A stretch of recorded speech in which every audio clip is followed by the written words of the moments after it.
All right, we get it rolling on the Krueger Show. It is Friday, August the 25th, 11:06 a.m. on the West Coast. And what does that mean? That means it's 2:06 p.m. on the East Coast. I hope everybody's having a phenomenal day. Niner football preseason game number 3 tonight at Levi's. It's going to be a late one, 7 o'clock West Coast, 10 o'clock East Coast. We'll be on after the ball game, believe it or not, with a live stream that probably goes past midnight in the West. And then we're going to turn it around in the morning, and we're going to talk a little ball with the coach on Saturday. We got a lot going on the Krueger Show, and there's a lot going on in Ninerland with tonight's game. Who's going to play? How much are they going to play?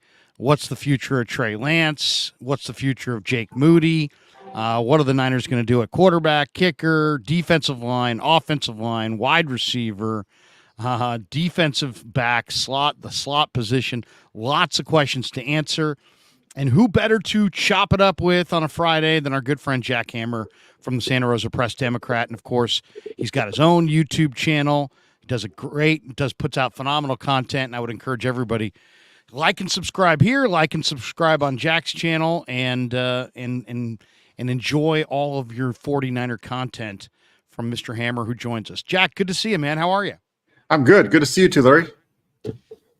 Digital Drew says, Friday Krug is the best Krug. Hammer is a monster. Love the post-practice raps. Finding your stride on this platform. Love it. There you go, Digital Drew. First chat right out of the box. All right, Jack, this has been an eventful week in 49er land, I would say, is probably the best way to say it. I entitled the live stream on this channel, What Will the 49ers Do with Trey Lance? And normally I will get into other things and bury the lead, but not today. I'll just throw it to you. What will the 49ers do with Trey Lance, Jack? I think this is the $1 million question. I think you and I have talked about this a lot on the channel. We talked about it last week as well, even before the decision was made as to who the backup quarterback was going to be, as we were talking about the quarterback room as a whole. I think the 49ers would like to try to move on from Trey Lance if there's a possibility. I just don't see them giving him up for nothing. And so I think tonight's going to tell us a lot, because John Lynch went on the record yesterday saying, and Kyle Shanahan said the same thing, that if they're not able to move him, that they expect him to be with the 49ers. And Kyle Shanahan even said, I think he expects to play Lance on Friday night, which is now tonight. And so I think that would be really something. And if he does play tonight for the 49ers, I think that might be a sign of the direction that this is heading.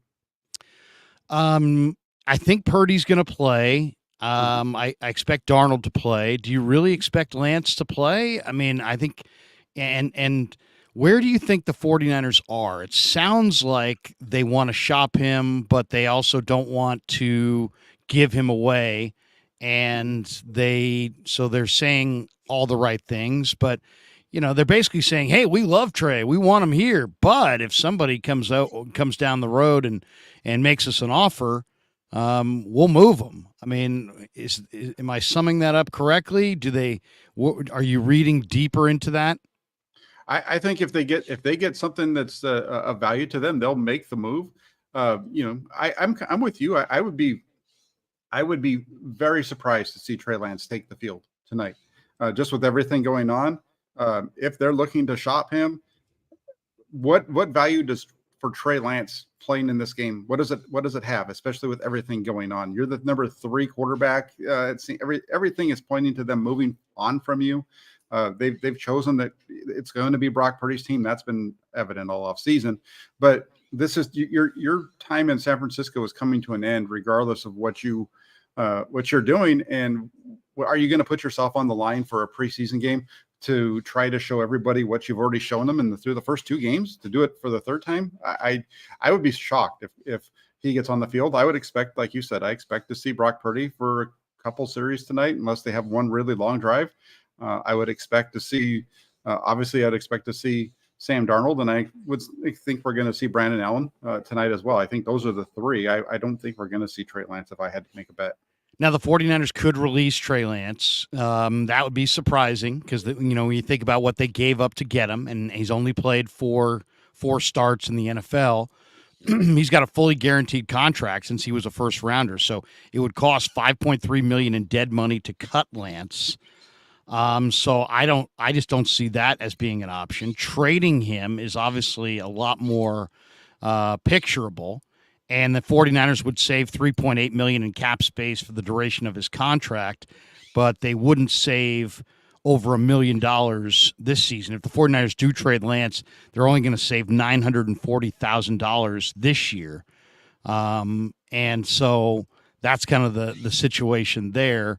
He was already, this is kind of a difficult thing to kind of put your arms around, but I guess he was already paid a $2.8 million training camp roster bonus. They would save $5.3 million in 2024, and they'd have dead money hits if they traded him of $8.3 in 2023, $5.5 in 2024. And then the debate is what's his price tag. But before we get to that, our friend Dave Lombardi, charted camp all summer, and I did as well, and you did as well. I didn't do it I did it day to day. I didn't compile the stats from, file them away every single day. I just kind of wanted to make sure every day that I had a pretty good sense of it. And I didn't even keep track of how many days I thought, how many days I thought Trey won as opposed to Darnold. But one of the stats that he had that I thought was interesting yesterday was the red zone touchdown percentage. And he had Brock Purdy at 37%. He had Sam Darnold at 33%. And he had Trey Lance at 16%. Do your eyes tell you that those numbers are accurate? Yeah, they do. I think the red zone numbers that's where Brock Purdy has separated himself from everybody that's been in the 49ers organization. Brock Purdy's performance in the red zone separated him from Jimmy Garoppolo as well. That's the big area of change. And that's something that I noticed over the last week and a half as they started getting more work in the red zone. You see Trey make a lot of plays, a lot of good things, and then it gets down into the red zone, and all of a sudden you see some of those, they look like old habits. I think what happens is you just get down into the red zone and everything happens so much faster. It's just a little bit different in that area. And he is definitely, that's an area that he struggled a little bit in this camp. And it's an area that he struggled in the 4 starts that he's made for the 49ers to this point as well. You go through it. Sorry, there's a plane flying over. That's all right. But, you go through it, and man, I feel like I'm at Levi's right now. You go, if you go through his 4 starts, that's the one thing that you can say is that they have not been a successful red zone team with Trey Lance, and that goes all the way back to start 1 in Arizona, right? They're on the goal line, and it's 4th and goal, and they can't get in they cannot get 3 yards to get into the end zone against the Cardinals on that first. I know he's a rookie, first start, whatever, but they couldn't get in. It happened again against the Bears in week 1 of the 2022 season. They're down there early in the second half, or I can't remember what it is. It's that series where they open up with the long throw to Juwan Jennings. They're in the red zone. They are right there. He has a guy open in the end zone. He doesn't pull the trigger. He gets sacked. And that's the kind of stuff that we've seen from him repeatedly. I think if there's anything you want to point to as to why you go with one guy over another, that's the only thing that I can think of, or other than the fact that possibly, he just didn't blow away Sam Darnold. But even then, I don't know. That's the only red zone is the only thing that I can think of here.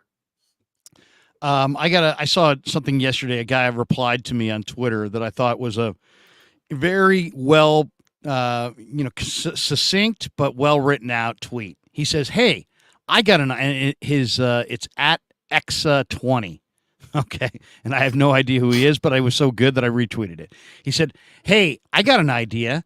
Don't trade the improving young quarterback with the high ceiling for 10 cents on the dollar." Okay. So that's one thought for sure. And I like that. I agree with that. I see an improving player and I don't want to give him away. Here is the quote from John Lynch on KMBR. He says, I think that's the most likely option, Lynch responded. "As I said, we're very happy with Trey. That's probably the most likely option is that he's here.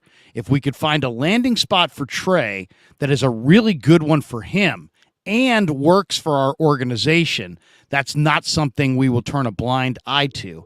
Of course, NFL teams have to trim their rosters down to 53 players by Tuesday at 1 p.m. on the West Coast, 4 p.m. on the East Coast. But let me ask you this, Jack. What will works for our organization be defined as? What will works for our organization look like as far as a trade? I guess the question is very simply, what do you believe the Niners are willing to take in trade, and what's too low of a price? I think, when you look at that, I think it's, Mike Silver has reported that the 49ers were offered a 5th round pick in the lead up to the draft, and that they decided not to make that move.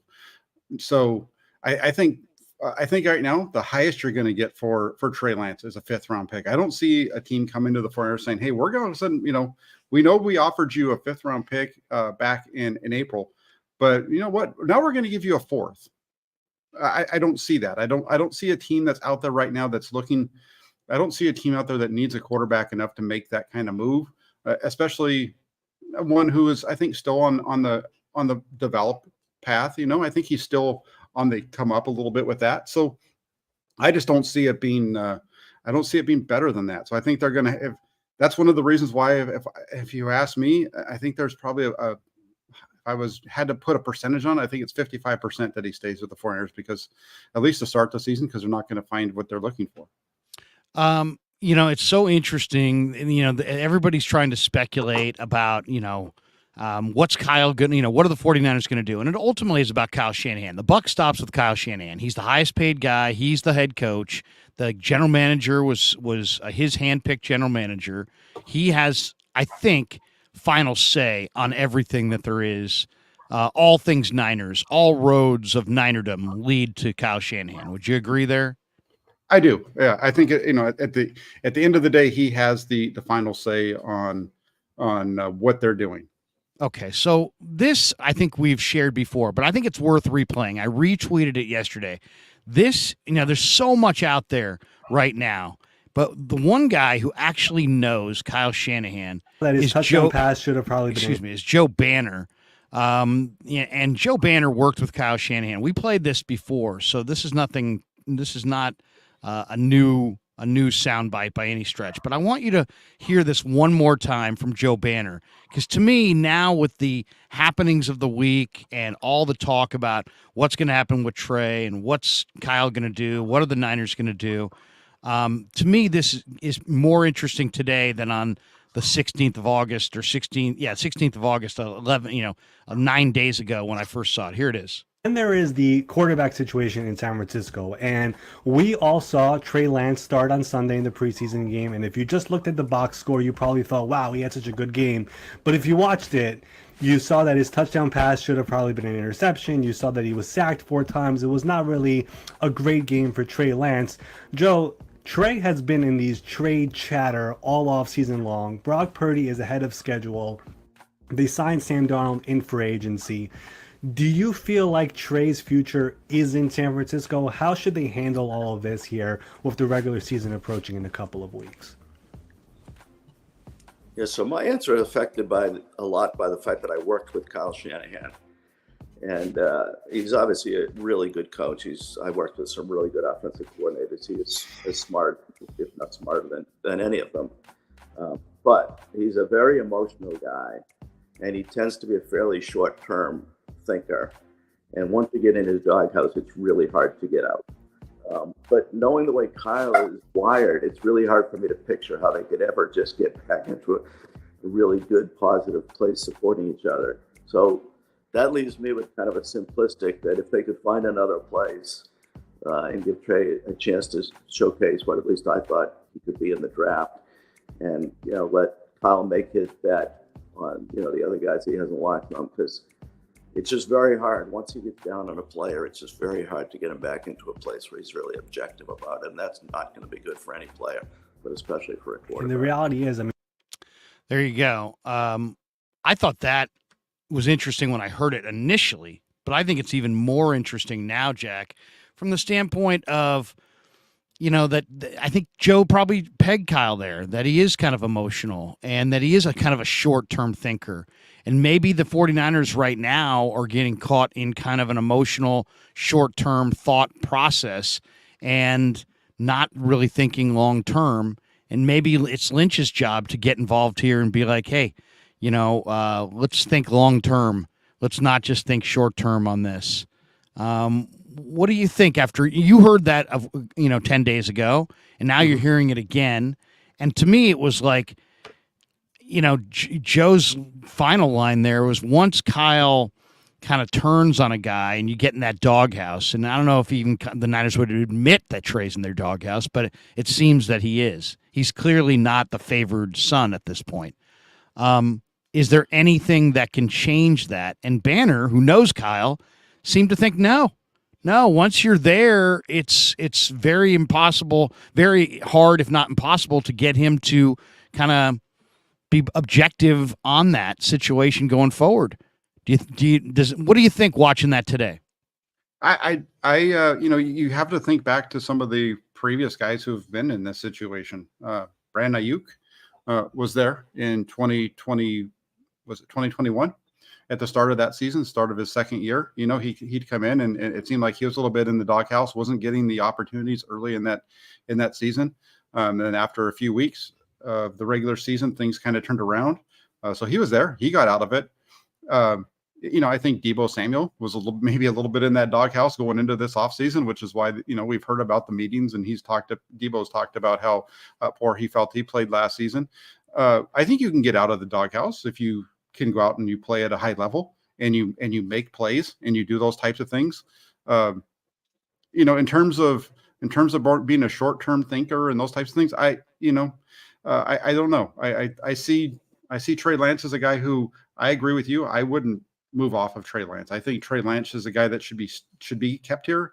That's why one of the reasons why I've said all along, it's Brock Purdy, it's Sam Darnold, it's Trey Lance. Those are your three quarterbacks you work with, regardless of the salary cap stuff, because those are your best three quarterbacks on your roster. And there is value in Trey Lance. And the only way that value increases is by keeping him around. And if he has a chance that he has to play, that he goes out and plays at a high level, which we've seen that from him.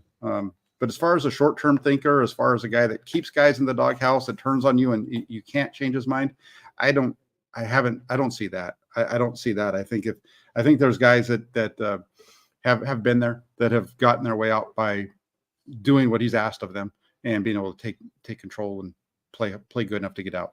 Are the Niners giving up on Trey if they move him too soon? I mean, they took a player who barely played, in the FCS level, traded 3 first-round picks to get him, and now are they going to give up on him? I mean, he's a consensus top 10 prospect.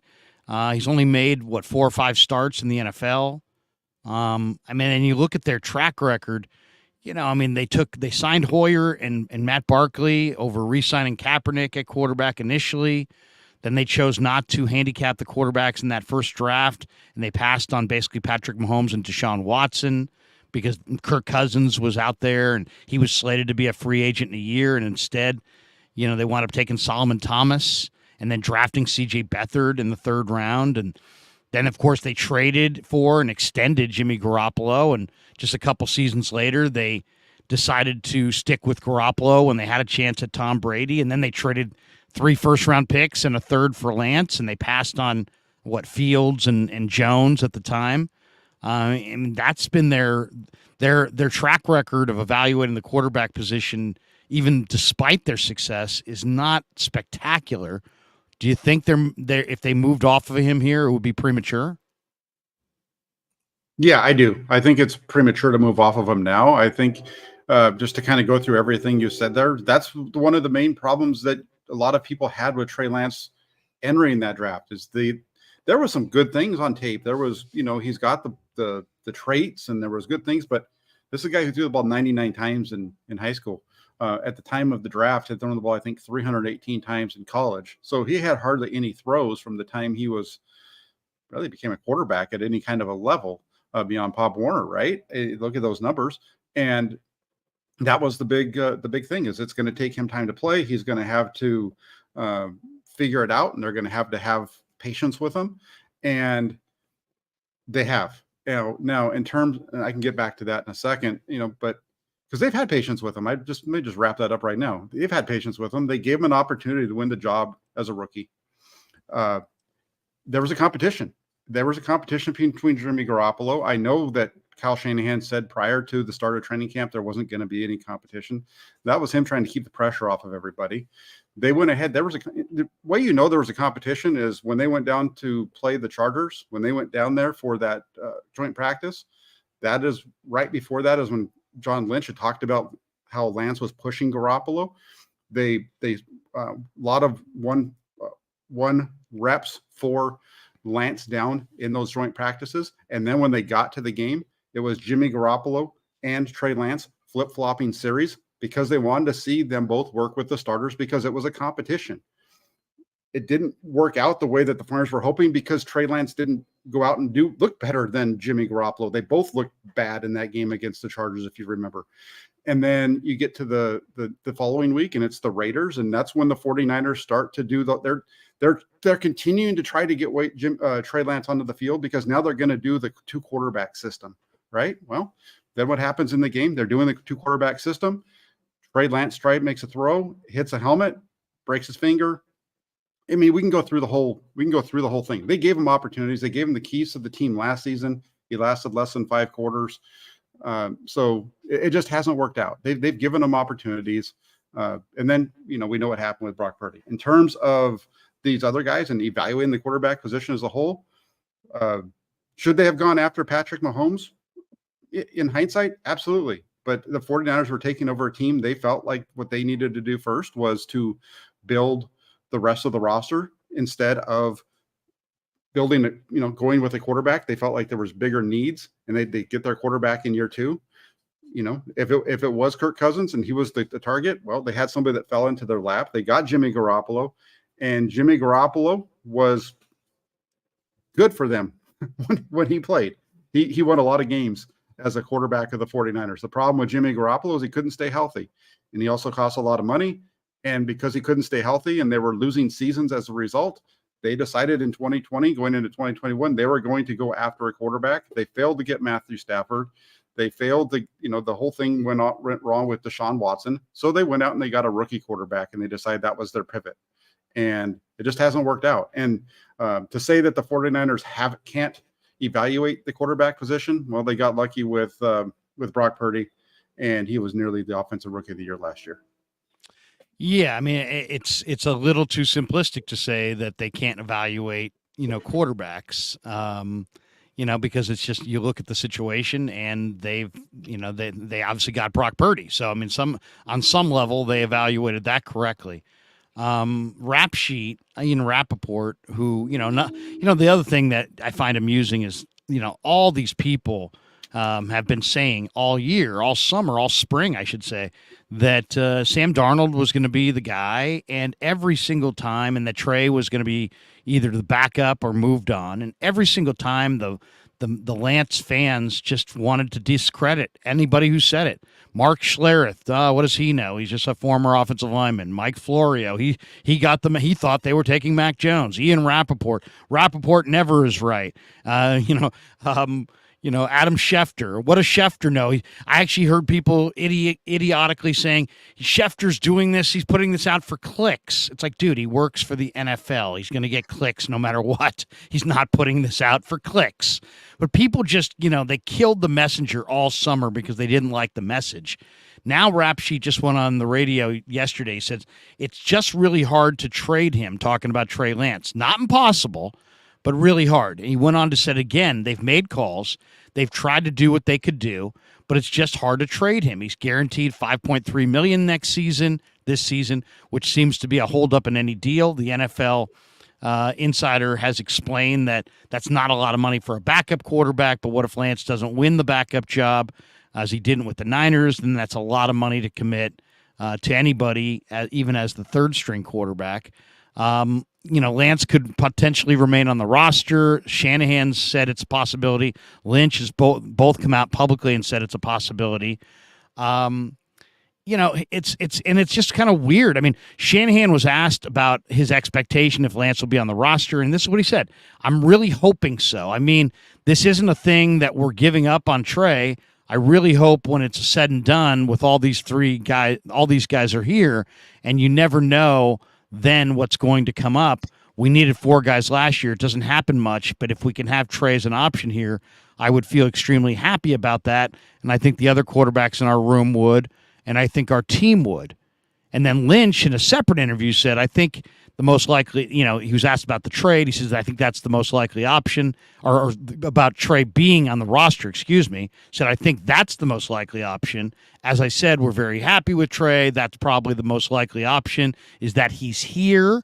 If we find a landing spot for Trey that's a really good one for him and works for our organization, as I already read you, that's something we would not turn a blind eye to. The public stances in the last 24 hours of Shanahan and Lynch, I like to think of them as honest guys, but is it just kind of the nature of the business that you say things to maintain trade value, and that they really their first option is to move him and go with Brandon Allen as number 3? Or do you believe them when they say they'd like to have Trey back? Yeah, I don't. I don't know. When I heard from John Lynch yesterday is the same thing we heard all offseason last year, and it's really what we heard even before during this offseason. We heard all last year regarding Jimmy Garoppolo. We're going to try to move off of him. We're going to try to find him the best spot possible, but it needs to make sense for both parties. Yada yada yada. And they end up staying here. We kind of heard that same thing with to an extent with Trey Lance. Not that they're looking for the best situation, but that they need to get him reps, and they're going to give him the best. They're going to hope to see improvements on all those types of things. So I think there's a little bit of truth, and there's a little bit of having to just put out the best spin on this possible, because at this moment they don't know exactly what's going to happen. They probably, based on moving him to number 3 and based on everything that we've heard, based on what we saw at training camp and in the preseason as well, the fact that they've gone with Sam Darnold over Trey Lance, it seems to point to me that they want to move on, but they'll only move on if they can get what they're looking for, and if they don't, they're going to keep him, and they'll be fine keeping him because they've already accounted for his money on the cap. But in terms of him ever becoming the guy or anything like that, I don't think that's going to happen unless 2 other people get hurt. Louis Riddick says the 49ers should be, somebody should be raked over the coals. Somebody should be taken to task for this colossal error if indeed the Trey Lance era is over. I don't know. I mean, it's easy to say at this point, but I mean, I just look at it as the draft is a crapshoot. I went and looked at the number of first-round drafted quarterbacks just this century, going back to the 2000 draft. There have been 70 quarterbacks drafted in the first round. If you draft a quarterback in the first round, you believe he can lead your franchise and help you win a Super Bowl. There's 7 rounds to the draft. If you've taken a quarterback in round 1, you think you can win the Super Bowl. But the reality is that of those 70 guys drafted since the 2000 draft, only 6 have gone on to win the Super Bowl. That's a very, very low percentage. In other words, you got to basically, if that's your bottom line of success and failure, you got a 90-some-odd percent chance of failing. So, I mean, it's just, I mean, how much criticism do you think is fair? Because, the other thing that comes to mind is, if you said who's on top of the football world, it's undoubtedly Patrick Mahomes, Andy Reid, and the Kansas City Chiefs. And I'm looking at their draft record. They took Mahomes first in 2017, 10th overall. The next year, their top pick was Breeland Speaks, who's now washed out and trying to land a job tonight with the 49ers. Their first-round pick that was 2018. In 2019, their first-round pick was Mecole Hardman. In 2020, their first pick, he was a second-round pick. Their first pick in 2020 was Clyde Edwards-Helaire, who's probably going to get cut or traded by Kansas City. I just think that when you look at the draft process, it is such a hit and miss type of a situation. How much blame, I guess, and should the 49ers have been in 3 of the last 4 NFC Championship games. Besides, despite maybe missing here on Trey Lance, they found a way to consistently compete for a Super Bowl. Shouldn't that supersede whatever failure they had here? Or some people would say, shouldn't the fact that they landed Brock Purdy as their franchise quarterback in the 7th round, kind of at least have a balancing act to their swing and miss on Lance. What would you say to that? Well, first thing is Louis Riddick wants to hold the 49ers accountable. That makes sense. Louis Riddick got passed up by the 49ers for the GM job when John Lynch got hired. So, of course, he wants to hold them accountable. Beyond that, in terms of this whole what are we going to hold them accountable for? Winning? They used 3 first-round draft picks to move up to get Trey Lance, and they've been to back-to-back NFC championship games. There's no holding these guys accountable. You can ask them questions. You can blame them. You can say they missed the pick, and that's fine. They did miss on the pick. It's not working out. Where they are right now with Trey Lance being number 3, that's obviously a miss, and you can say that it's a miss. And I agree. I do think you need to balance it out with the fact that Brock Purdy is the guy now. Did they luck into Brock Purdy? 100% they lucked into Brock Purdy, right? They liked Brock Purdy in the draft, but the fact that they took him at 262 means that they lucked out through the entire draft until the last pick in order to take him. So they lucked out that a lot of people didn't take them in the meantime. So there's some luck involved, but they also liked the player. They've been very open about their liking of the player and what he could do. So there's definitely some of that. But again, what are we going to hold them accountable for? This is something that I hear a lot from for whatever reason. We have to hold for Kyle Shanahan, John Lynch, and the 49ers. We have to hold them accountable. We hear this all the time. What are we holding them accountable for? They've been to a Super Bowl and back-to-back NFC championship games. Well, like, what's the bottom line? The bottom line is not do you hit on your pick. The bottom line is do you win? It's about do you win? It's like if they had hit on their pick but they were in last place, would they have job security? No. Right. You got to win. And the fire Shanahan crowd, I guess the first thing I would say to them is, do you actually believe that they could do better? And if so, I'd love to know who that is. Yeah, it's and I mean, and maybe if you want to fire him, that's one thing. But why are you firing him? There's no reason to fire him at this point. You're winning games. Your job is to win games, and that's what they're doing. Period. Right? Yeah. And so holding them accountable, and I can hold them accountable in this way. I feel like Trey Lance should be the backup quarterback. I do. I watched them throughout training camp. I watched the way he performed in the preseason. He struggled a little bit at the beginning of the Raider game, but from that point on, I feel like he outplayed Sam Darnold throughout most of camp. That was my take watching it. I agree with you. I feel like Trey Lance should be the backup quarterback. Beyond that, the backup quarterback, if everything goes right, shouldn't be on the field. A couple of weeks ago, everybody was asking, why are we talking about the backup quarterback when there's stuff with the starting quarterback? It is what it is. And the 49ers have a really good team. If they don't win, they will be held accountable. You said it. I said it. A lot of people that understand what's going on or understand it. I don't need to come on here and make it up.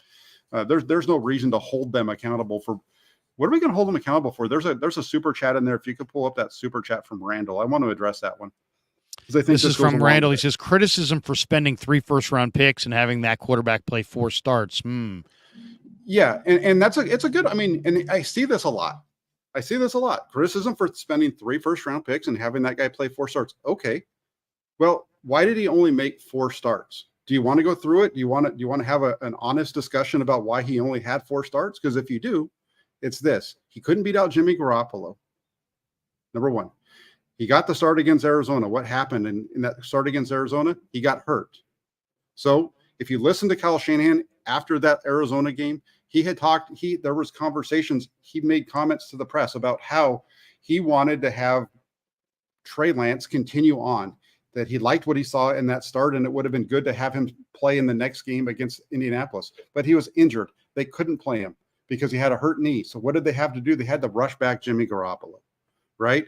Last year, he was going to be the starting quarterback for this team. He would have played all 17 games. He made it through 5 quarters. So that's why I say when people bring up the 4 starts, absolutely it's only 4 starts. He's been injured. Trey Lance's time with the 49ers, the biggest reason that it's been not gone the way that people wanted it to go, I think, is that he hasn't been able to play. When they've turned to him, he's been hurt for one reason or another. You can say that he was used like a fullback and whatever.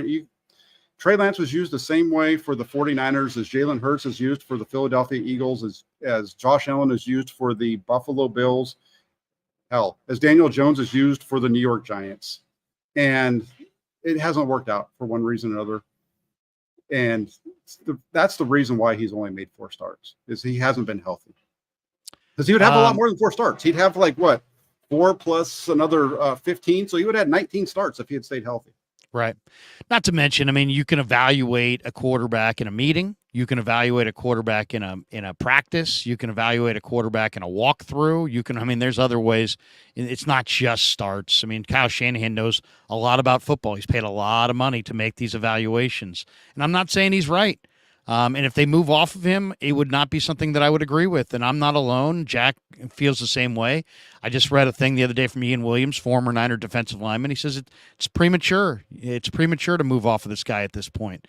The question now is, one, what's going to happen tonight? I mean, are you surprised that they're listening to offers and yet will play him tonight? And how do you think he'll play tonight against the Chargers? And maybe not more importantly, but on a side note, what's going to be the reaction to him entering the game tonight? Is he going to get a standing ovation? Are the fans going to rally behind him? Is it going to be a smattering of boos and applause? I mean, it really takes preseason game number 3 and adds a level of juice that the final preseason game has almost never had in my lifetime that I can remember. I'm really eager to see what we see tonight.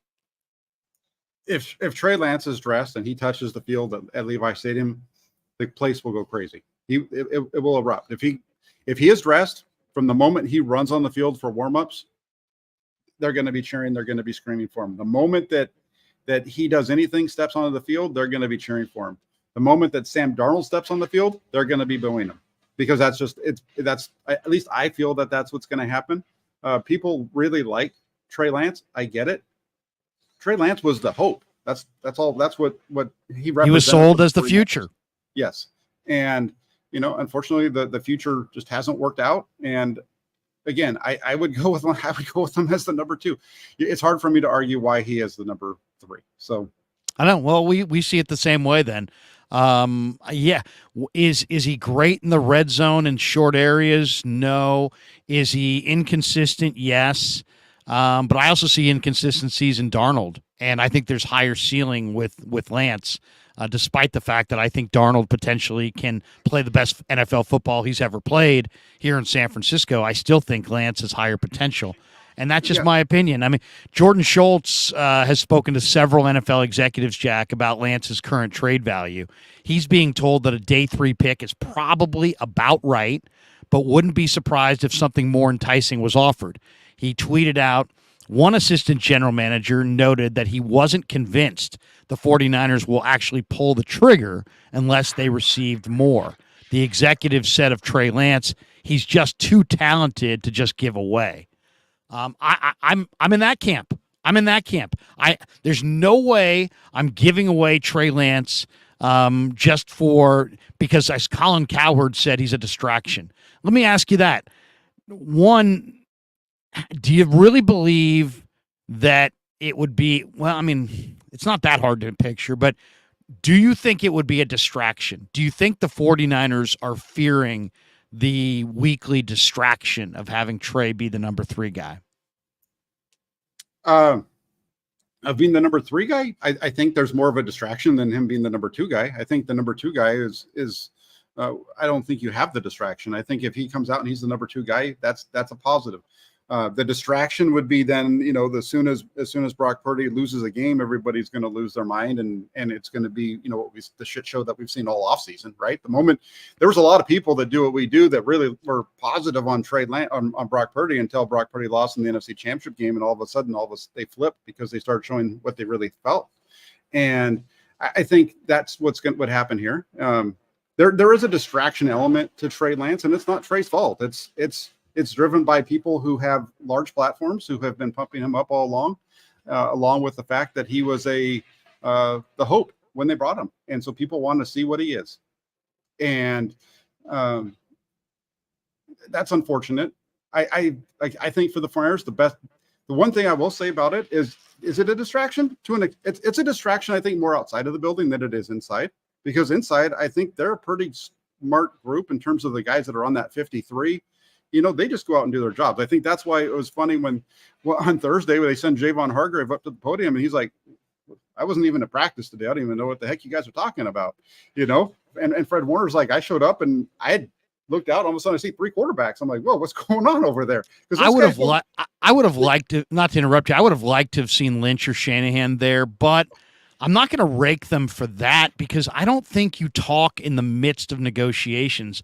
I'm good friends with Ned Coletti. I've talked to him many, many times about the trade deadline and coming on the radio in July when I was on KMBR and I would have Ned or Brian on my show. And those guys said, hey, man, I'll go on with you all day, every day, any day of the year, except in that last few days before the trade deadline because we're trying to get things done. We're trying to do business. You can't do your business in the street.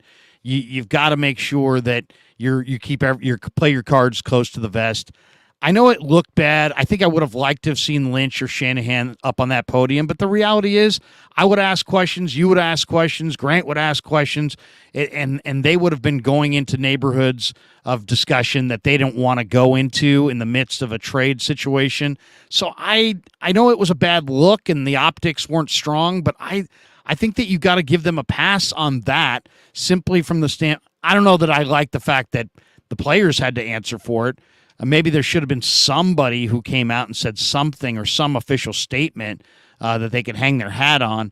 But, it was awkward, but I also don't think that they should. If I was them, I wouldn't have done it either. I would not have gone to the podium and talked about a player that I may trade, I may keep. There's all kinds of factors. It's just limits to what you can say publicly at that point in time. What was your feeling on that?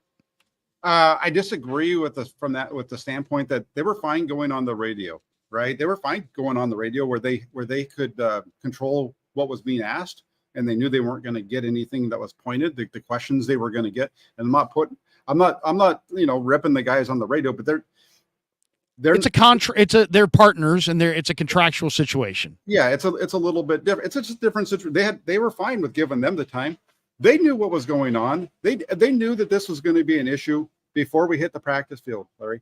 They knew, and the reason that I know they knew that there was going to be an issue with the media was because it was the only time that we've been at practice all season where when we walked through the gate, the PR lady that lets us in told us that they wanted to remind us that there was no tweeting from the field. Why did she feel the need to tell us that? Because she knew that we were going to step out on that field. We weren't going to see Trey Lance, and that it was going to be news. And they didn't, and that's, right. Everybody's the good part about it was everybody's like, well, yeah, that's the rule, but we're doing it anyway because this is you're going to kick everybody out. That's kind of what they did.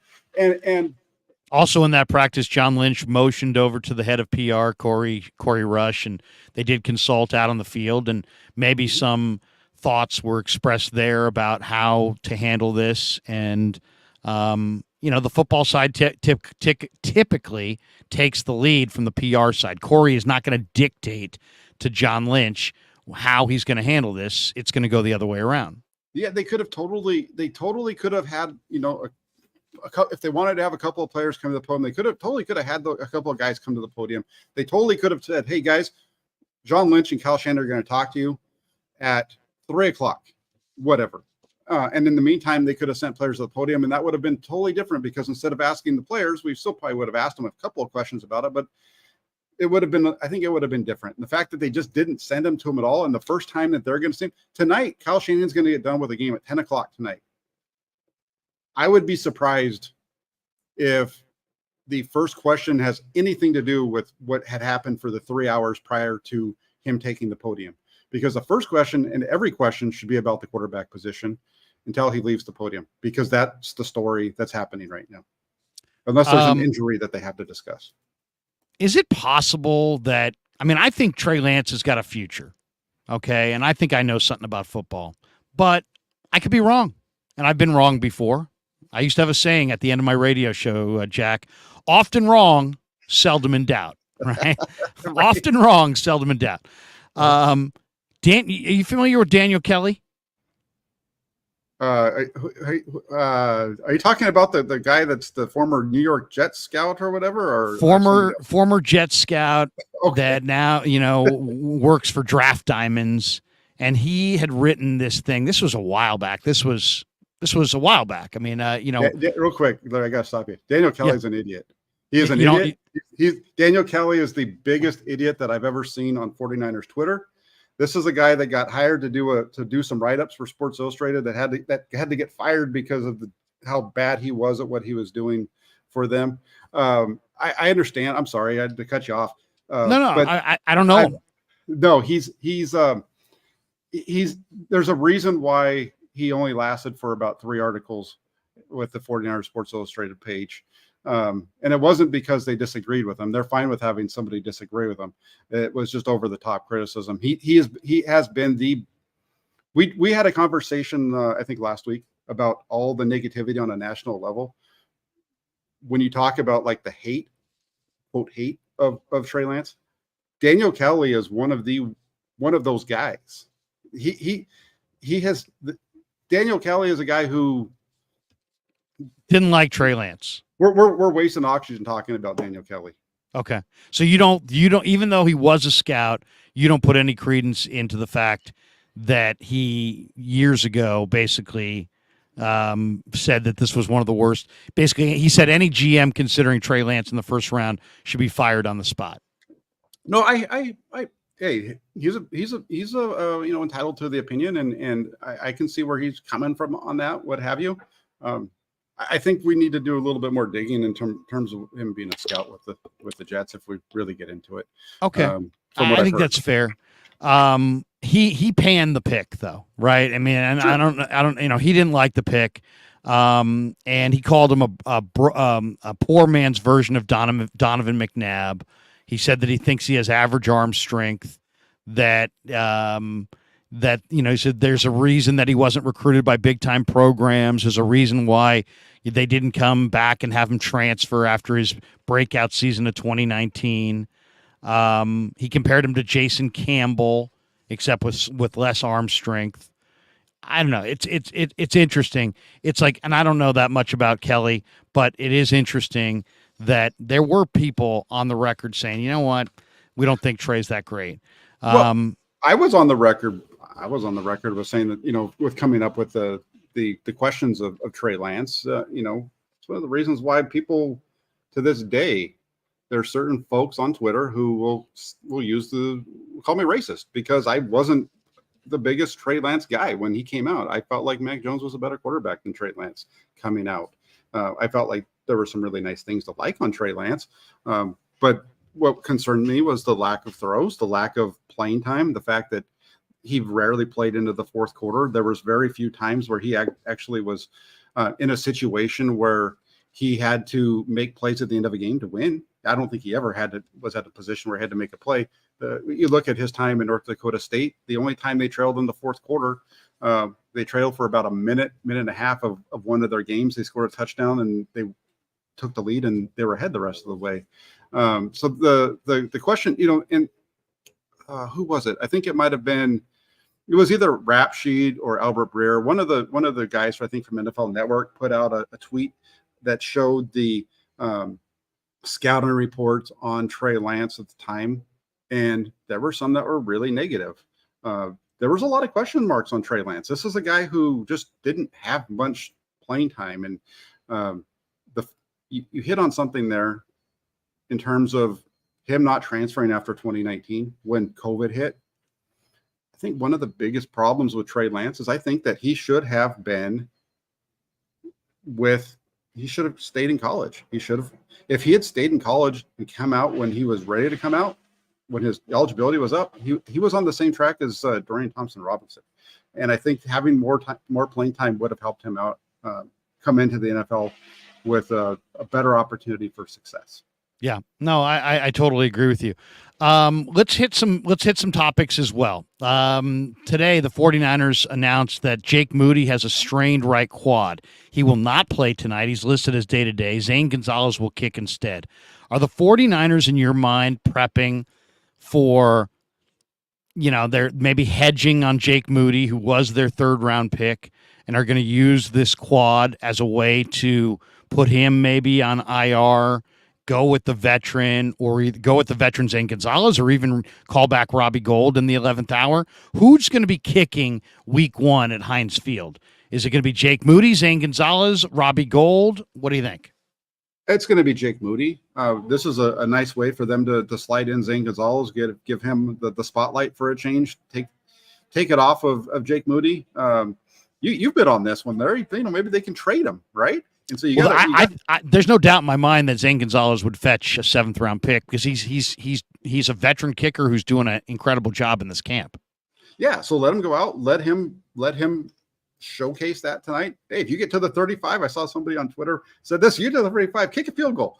So go ahead and do that. And I think that's what tonight's about. I think they're going to try to showcase him as much as possible to maybe, like you said, get a 7th round pick. Maybe not next year, but even if it's the year after, it's better than what they have.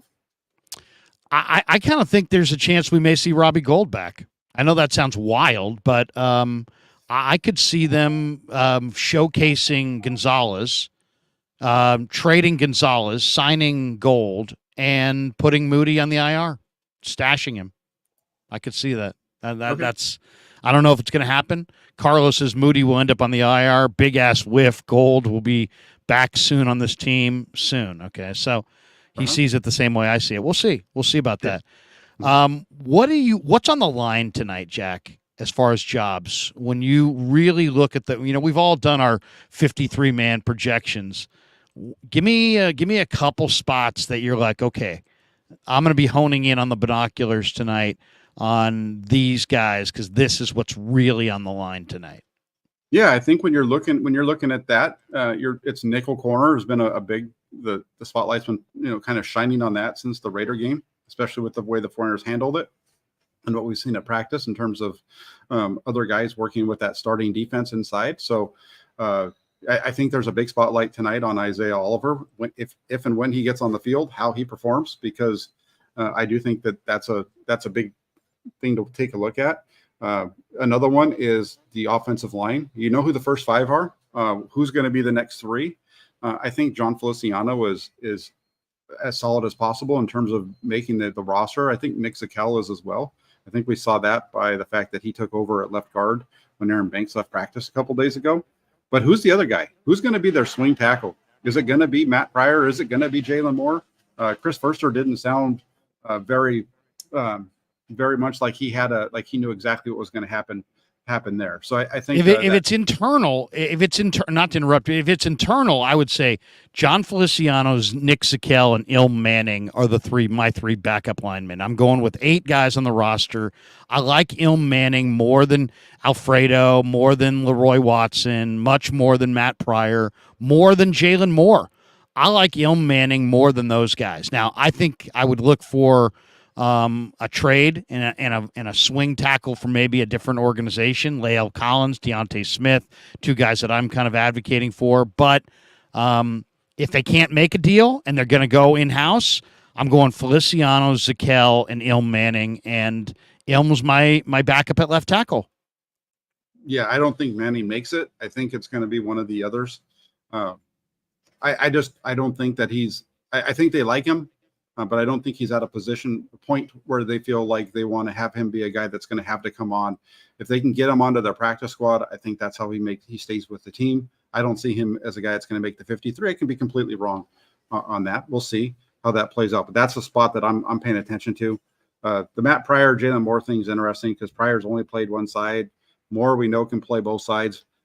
And then you brought up Leroy Watson. Leroy Watson has played more of both sides than either of the other 2 guys that he's competing with. So I think that's another spot to keep an eye on.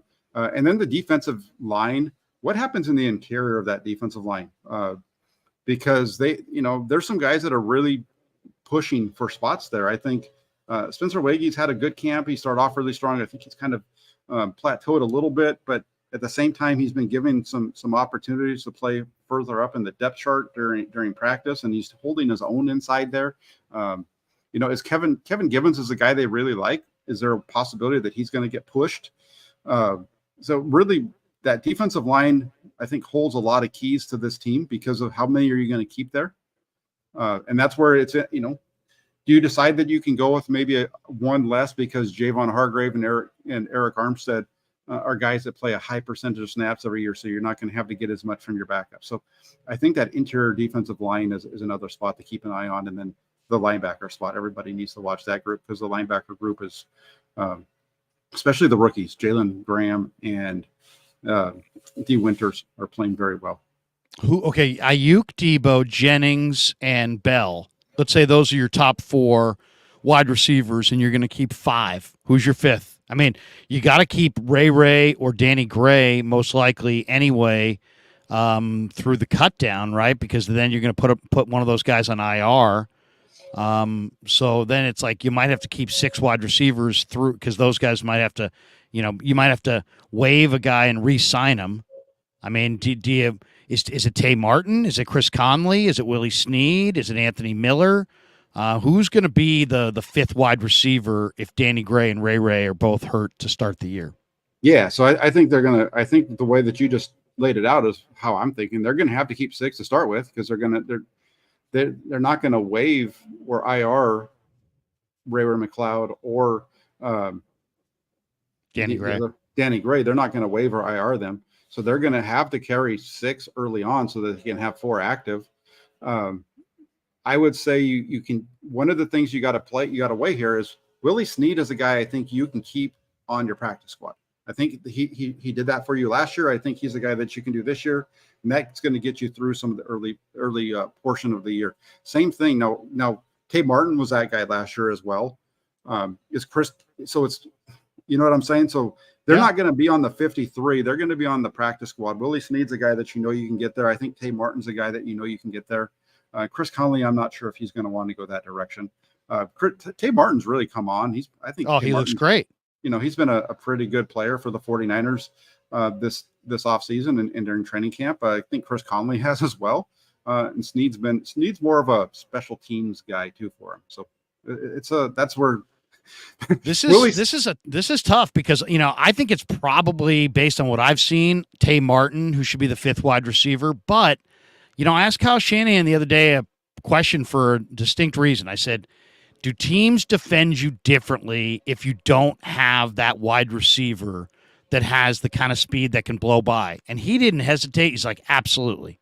He's like, absolutely, they do. They know who runs what 40 times, and if you don't have a guy that can run by them, they're going to defend you differently. And I think that means a lot as to a play caller and a guy who wants to see space created. So to me, that would favor Conley over Martin and Anthony Miller and Snead. But, I've heard other people say that they feel like Conley's legs are kind of dead, and he's not quite the same speedster that he was coming out of Georgia. And, Anthony Miller has been here a short amount of time, but he was a second-round pick not that long ago. There's also the ability to pick up a number of different guys who get cut from around the league. I think that 5th spot's going to be wide open. What about the tight end spot? I think they should go with 3, and I would go with Kittle and the 2 rookies and cut Warner and Dwelly. But Latu's been very up and down, though I do like the way he's approached it in practice. He's really working on plucking the ball with 2 hands and focusing. But then the last practice, he kind of had another ball that hit him on 1 hand, and he didn't, so it's like he looks like a guy, Latu, that maybe, you might want to invent an injury and stash him on the IR for the year and go with either Warner or Dwelly or Fumagalli plus Willis. I'm not cutting Willis, though. I like Kittle and I like Willis, and then I'd probably pick one out of the other 4 and try to stash Latu on the IR. What's your plan at tight end? Yeah, I think that I really like Cameron Law too. I know that he's had a lot of struggles. He's seems to be improving. The game that he had against the Broncos was nice. The only ball that he didn't catch was the one that Lance got blown up on in the pocket, which caused it to be a little flat. But he said he should have got his hands on that one too. So he's coming around. He does a lot of things really well. He's a really good blocker. And I think that's going to get him on this roster. I think you're going to see the 2 rookies. You're going to see George Kittle. If the numbers work out, I think you see Ross Dwelly. But that's just the numbers would have to work out if they're going to keep 4. Otherwise, it's going to be the 3 you mentioned. Let's jump to the defense before we hit some supers and bolt for the door here. The slot corner. They signed Isaiah Oliver. Wilkes has stated that they may go with Demo Lenore, but they may want Oliver against the big slot receivers and use Lenore against the small slot receivers. I like Quantrez Knight more than I like Isaiah Oliver based on what I've seen this summer and in practice. Quantrez is not always healthy. Oliver, has been a little inconsistent. Doesn't look like his play speed is that great. Who would you take as your slot corner between Oliver and Quantrez if it came down to those two? Yeah, that's a tough one because Quantrez Knight's been really good in this camp, and if it's going to come down to those two, I might even go with Quantrez over Isaiah Oliver. I was high on Oliver coming into camp, and he had looked good during the offseason program, and then they got into camp, and one thing led to another, and all of a sudden he just isn't making plays. I don't know if it's in his head or what's going on, but he's just hasn't been successful in throughout training camp and in the preseason games. So if you ask me those two names, I would say maybe Quantrez Knight over the other one, over Isaiah Oliver. To me, the linebacking is really interesting too. I'm going with the kids here. I'm going Greenlaw and Warner, but then I'm going Flanagan. I'm going Marcelino McCrary Ball, D. Winters, and Jalen Graham. And I'm not going to worry about Curtis Robinson, Oren Burks, or Flanagan Fowles. I'm going to ask my young linebackers to play special teams and be dependable. And I'm going to probably shop Flanagan, Oren Burks, or Flanagan Fowles in a trade, hoping that I could get a day 3 pick before the cut down. Because I think those guys are good enough to start on some teams. But I'm definitely going youth at linebacker over experience. And if I got to go with 5 linebackers to cheat another roster spot, away from linebacker and give it to either the defensive backfield, the offense, defensive line, I'm doing it. I feel confident in the 5 guys that I've got, even though Winters and Graham and Marcelino are very young. Winters, Graham, and Marcelino, I think, are 3 of their better defensive players, to be honest. I would not cut those guys. Yeah, I think if when it comes down to the linebackers, it's Warner and Greenlaw. I think Oren Burks makes the team. They like Oren Burks a lot. He's going to be a guy. He's a guy that's a big special teams piece for them, and he's a really good third linebacker. And then I do like the 2 rookies, Winters and Graham, to make the team. Graham's just really come on, man. He's really, really come on over these last 3-4 weeks. And then I think they're going to keep 6. I think at 6, you're looking at either Marcelino McCrary Ball or Demetrius Flanagan Fowles. If Flanagan Fowles doesn't make it, it's because they trade him. And then I'll tell you the other one tonight I'm really looking for, 2 guys up front. I'm looking for Kinlaw. I think they're going 10 D linemen, right? We'll get into Bosa in just a second. But my 10, if you don't have Bosa, Drake, Armstead, Hargrave, Cleveland Farrell. Then I'm going Beal, Givens, McGill, Austin Bryant, Marlon Davidson. So to me, it comes down to one last spot, and it's between Kinlaw, Hyder, and Kalia Davis. And Kalia Davis returned to practice, and he's got pass rush ability, and he's 315 pounds. I don't know what he is against the run, but he definitely's got some pass rush ability. Kinlaw doesn't have pass rush ability, and I haven't really seen him anchor against the run. Hyder's a jack of all trades who can play inside and outside, but he may be a little long in the tooth. Who are your 10 guys? I mean, without Bosa. I mean, obviously Bosa would push one more name onto the list here, but or off the list. But to me, I think tonight I'll be honing in on Javon Kinlaw, Kalia Davis, because if Kalia Davis has a big night or Kinlaw has a big night, I think one of those 2 guys will make it, but not both. Yeah, Kalia Davis has been really impressive. Looking at that defensive line, a name I didn't hear you say. You can correct me if I'm wrong, but Austin Bryant, defensive end, he shows up. He's been showing up a lot, like on almost a daily basis. In my notes, I have something with him as a tackle for loss or getting to the quarterback or forcing a throwaway, what have you. So I think that Austin Bryant is really making a push here. I would say Drake Jackson, Clelin Ferrell, or Clellan, Furl. Those two. And then as far as defensive ends, I think Austin Bryant, that gives you three. Yep. You know, I have him. This is what I've got: Davidson, Bryant, McGill, Beal, Givens, yeah. Farrell, Hargrave, Armstead, and Drake Jackson. So I've gotten those 9. And obviously Bosa would give you 10. But if you don't have Bosa, and right now you don't, you got 9. And to me, I'm choosing that 10th spot between Kinlaw, Hyder, and Kalia Davis. And I'm open-minded here. I think Davidson's played really, really well, but I'm open-minded. If Kalia Davis looks like a ton tonight, I know he's missed a lot of time, I'm going with him over Kinlaw. If he doesn't, I'll lean towards Kinlaw. Hyder to me, and I like Hyder, but I think he would get through waivers.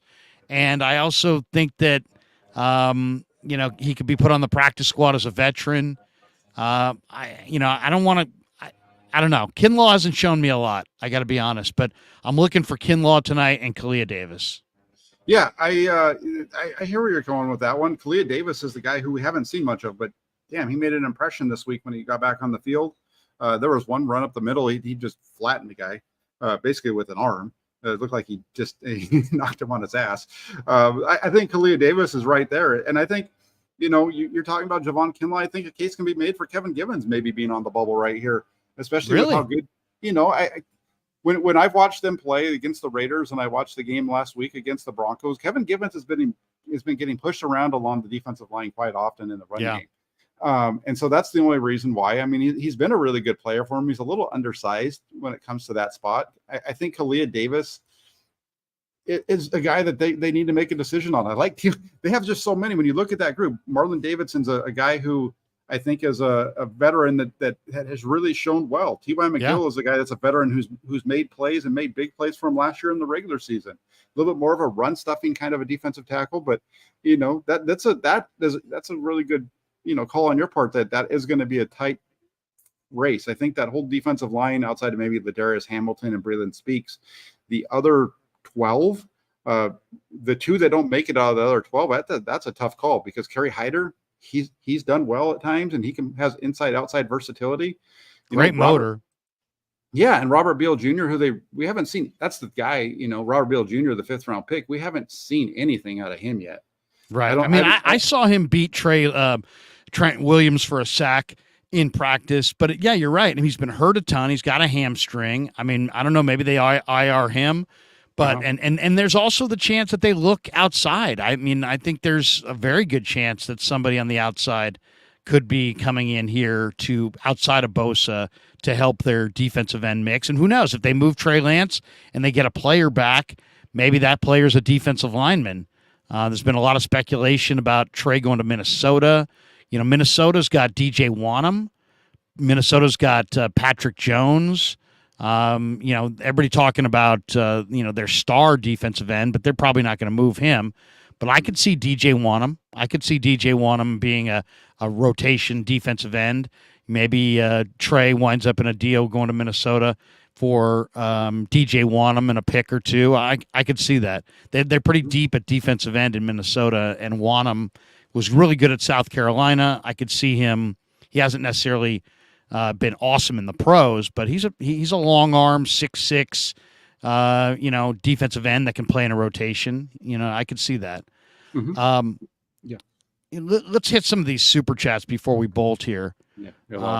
Clarence Beeks says, cut Sam Darnold like every other team has. Problem solved.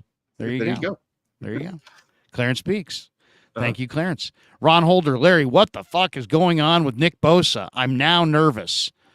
Well, I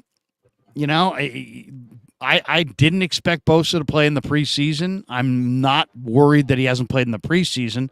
I would like to see him signed right now because I predicted it would happen between the 15th and the 20th. We're now at the 25th. He won't play tonight. But you know what? I mean, take the Chargers for an example. Brandon Staley has barely played any of his top guys on defense this summer, and they're not holding out. So as long as Bosa signs in the next 24 hours and gets some good practices in pads before before Heinz Field, I'm okay with that. I'm just glad that they didn't sign him early because to me, he's in great shape. He doesn't need camp. He doesn't need preseason. He just needs to shake off the rust. I think he'd be good to go. Yeah, he needs. I think they need. What's to get your him prediction on it? No, I think that my prediction there is it's. I think last week I told you after this game, I think it's an urgent need now, right? You have 2 weeks from Sunday before the first game, and so if they can get this done this week, maybe have a press conference on Monday or Tuesday. I think that that would be a nice way to go into the 2 weeks before the first game. Yeah, you need some practice time, live reps for sure. But I think they could. I think they can mock that up in practice and get by. I'm just glad they didn't risk him in the preseason. Florian says, "Do you think Trey asked for a trade in February?" I don't. What do you believe there? I don't. He maybe he might have mentioned it and then said that's we've heard how he told Shanahan that he was going to come in here and prove him wrong, basically on Brock Purdy. And so maybe when he was told what was going on in the season, he said, "Well, you can trade me or whatever." And they said no. And he said, "Okay, well, I'm going to come in and prove you wrong." Who knows? I don't know.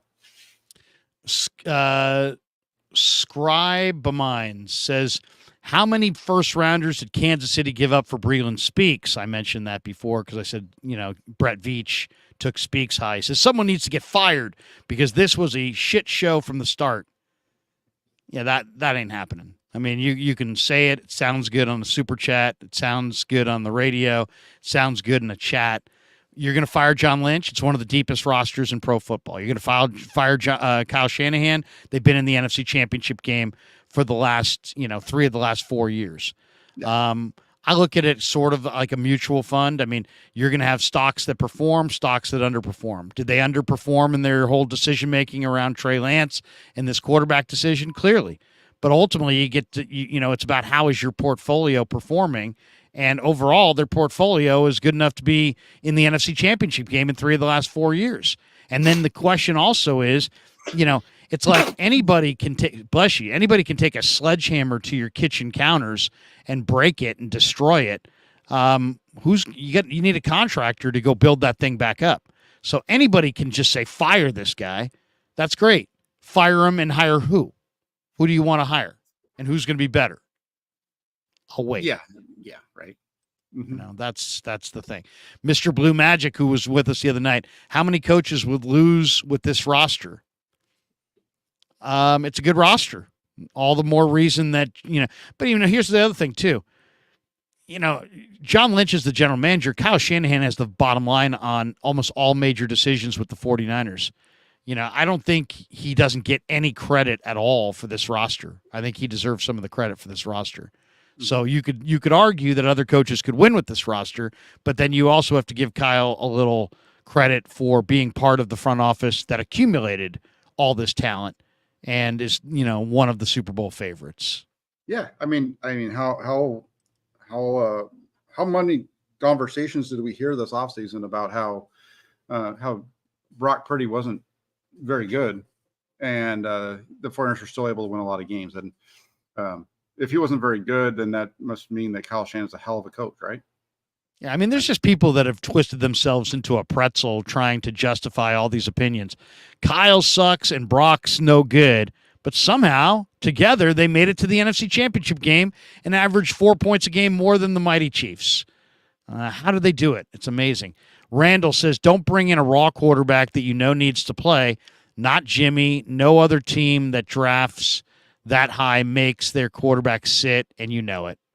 Yeah, and here's the thing on that one. It's a good chat in that he's got a point. Most often the case, and he does have a point. And again, they tried to let him play. They gave him opportunities. The finger thing is an interesting one because the finger thing happened. They talked about it at the end of 2020. They went or 2021. They went into 2022.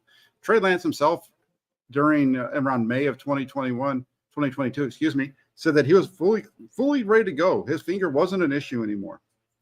And then all of a sudden, his finger issue became a point of discussion again during this offseason, during OTAs and minicamp. All of a sudden, it was about Trey now being fully healthy and his fingers all healed. It's like, wait, that was the discussion that we had last year. We're still talking about. So it's just one of those things. How bad was the finger injury? That's one piece of it. Then the knee injury, and then it's just there's a lot of reasons why he didn't get more playing time as a rookie. They tried to. Black Caesar says, was Trey Lance going to start over Jimmy Garoppolo making $28 million? Yes, if he had been the better quarterback, he would have. They tried to. They were trying to push him onto the field. That's why we saw him on the field against the Raiders in the final preseason game. That's why we saw him on the field against the Lions. They were trying to push him onto the field. That's why when Garoppolo got hurt, I don't think that Kyle Shanahan felt all that bad about it, because that meant he could start Trey Lance against the Cardinals. And then Lance couldn't stay healthy in that game. Not his fault. Stuff happens. Yeah. CH1P Thompson says, Chip Thompson. Yeah. He says, when are we going to evaluate 55 starts and 68 turnovers for Sam Darnold? We evaluated. Here's the thing. Like, I understand. We evaluated the hell out of that one. All offseason, we evaluated the 68 turnovers and 55 starts. That's why at one point I pushed back against the people who talked about it and said, how do you know he's going to suck in San Francisco? He hasn't played with a coach as good as Kyle Shanahan. He hasn't played with a roster as good as what they have here. Who knows what he's going to be? And at that point, I said, look at Steve Young. Steve Young turned the ball over like crazy at BYU. Turned the ball over like crazy in the USFL. Turned the ball over like crazy with the Tampa Bay Buccaneers. He got to San Francisco where he had a good head coach and Hall of Fame talent around him. And all of a sudden, he played really well. And that's what I said during the offseason. The 68 turnovers and 55 games has been a topic of conversation all along.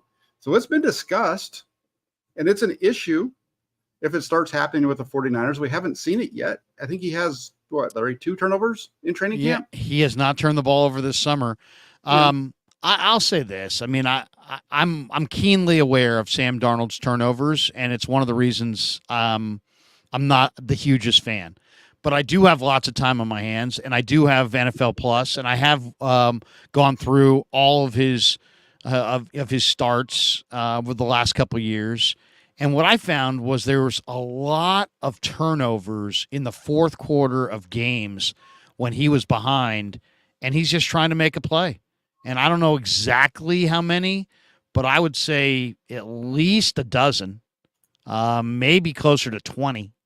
Where it's like Sam Darnold trying to make a play in the fourth quarter behind with the Jets. But I think it's a good point. I mean, he turned the ball over a lot at SC, and he's turned the ball over a lot with the Jets, and he turned the ball over 3 times in his last start with Carolina against the Saints in the Superdome at the end of last year. So absolutely, Sam Darnold under pressure has a tendency to turn the ball over. He's got to rewrite that narrative. In this camp this summer, he's taken care of the football. So now the hardest thing to evaluate, as Brian Billick once told me on a radio interview, is the quarterback versus what's going on around the quarterback. We're going to find out. We're going to find out if Sam ever gets out there. Are the turnovers directly attributable to him and his inability to deal with pressure on the quarterback down often, third down, or is it the product of a competitive guy trying to make a play on some really bad football teams? We're going to find out. Yeah, and you, just to kind of go off of what you said right there. So Sam Darnold in his career, 55 interceptions, 35 of those coming in the second half of games. So he usually doesn't make a lot of mistakes early. They're coming late, and you're 100% right. He needs to stop that, and that's one of the things. We haven't really seen him play all that much during the preseason. Carlos says Kyle's 100% to blame. The fact is, Kyle should never have drafted a raw Division II quarterback to a win now team. If he coached in the East, he would be on the hot seat. I kind of disagree. You still have to have somebody better. And at the end of the day, if you got somebody better, come knock on my door. Otherwise, there's always going to be a little bit more noise in the Northeast for sure than compared to the casual West Coast. Everybody's laid back, and I'm going surfing, I'm doing this, I'm going for a walk in the Marin Headlands and all. Yeah, there's people out here who have a little bit more perspective, a little bit more laid back, right? There would be more people in the East calling for his head. Doesn't mean they're right. Just means there's more people with louder opinions back there. But you're right about that. Brian J says, do you think Kyle Shanahan's trying to help Darnold be able to get another gig? Darnold's career might be over if he was named quarterback 3. And can we sign Bosa already? I don't think Kyle Shanahan has enough time to worry about other teams. I think he's got too many things on his own plate to worry about setting up Darnold for future this or that. He's concerned about his own 53 and his own mortality within the sport. Steven Draper, it was cowardice to put Warner out there, no pass. I don't know if cowardice is the right word. It was awkward. It was awkward. I asked him a couple questions, but it was awkward, wasn't it, Jack? I mean, it's like here's Hargrave. Hey, what do you think of what's going on with Trey Lance and Sam Darnold and the quarterbacks? I don't know. Nobody told me anything. Fred Warner. I just went out there. I noticed that he wasn't there. I mean, it would have been nice to have heard from Shanahan or Lynch, but once again, I'm giving them a pass because at the end of the day, you're in the midst of a negotiation.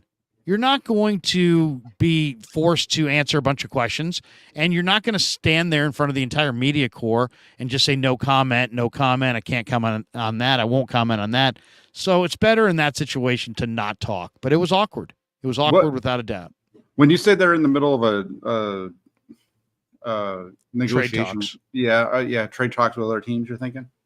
Yeah, I'm thinking, well, I mean, they're either going to trade him or not, and it sounds like, they have a window here between now and when they announce Sam Darnold as the number 2 and Tuesday, and I don't think it serves their best interest to get in front of microphones and speak on to the media who can just ask any question they want. We can, ask them anything we want to ask them, and what are they going to just say? No comment. I don't want to talk about it. Then, I mean, I think they should have gotten out front. To be honest, I really do. I think they should have gotten out front and been a little bit more proactive. I agree with Matt Mayoko, who went on and said, why the secrecy? Why couldn't they be proactive and create their own narrative? They created way more drama than needed to be created just by the way they decided to clam up and not say anything. I agree with him. I agree. I think that the secrecy there was bad, but once you don't want to damage your contract talks or your trade talks in any brush with the media. It was awkward. It wasn't handled well, but they also didn't go out there and have to answer a bunch of questions that they didn't have answers to or are kind of a TBD situation. I mean, let's be honest. If the Niners if you take them at their word, which is they'll move Trey Lance, but only if they get their price, then it's a fluid situation. And how many times are you going to use that as an answer? Here's a direct question. Well, Larry, it's a fluid situation. Grant has a tough question. Well, Grant, it's a fluid situation. Jack's got a hard question. Jack, it's a good question. It's a fair question. It's a fluid situation. I mean, if that's all you're going to really say and you don't want to be on the record of saying anything, then in some ways it's probably best to not talk. So right. I don't know. I mean, I can see it both ways. Bass_spoken Niner fan. You say Trey didn't beat out Jimmy. According to Kyle, he did in year 2, but outright took the starting job. Game 2, he's hurt and worthless the next year. Well, the part of it here is I don't think he's worthless. He's not worthless. It's that Brock Purdy showed up and beat him out. Yeah, and that's what I wrote yesterday in the Press Democrat is that I went through the whole thing, and I think that at the end of the day, what happened is Brock Purdy came in and took the job. Brock Purdy came in, and Brock Purdy gave the 49ers everything that they were hoping that they were going to get out of Trey Lance. He came in and he showed everybody. He left no doubt that he was the best quarterback on the roster last year, and that's what they've never seen from Trey Lance. I think that they were wanting. I think if you want to point one reason why he's not the backup quarterback right now. And again, this is just me speculating because I feel like he should be. But I think, Larry, you would say it was close between. It wasn't like he blew away Sam Darnold where you knew that he was for sure better. There was still an argument to be. There were days where Darnold was better. There were days when Trey was better. And I think that's the only thing is that Trey never came out. And Trey didn't come out and just blow Sam Darnold out of the water, which is what I think they were hoping he would do. And I think that was why they did this whole thing to begin with, is we're going to give Trey a chance to come in here and prove to us that he is the guy without a shadow of a doubt. He didn't do that, although he was better, but there was still enough where you could say, well, again, I disagree with that, but that's the only thing that's the only. Well, okay, really let's just talk about this in blank terms, okay?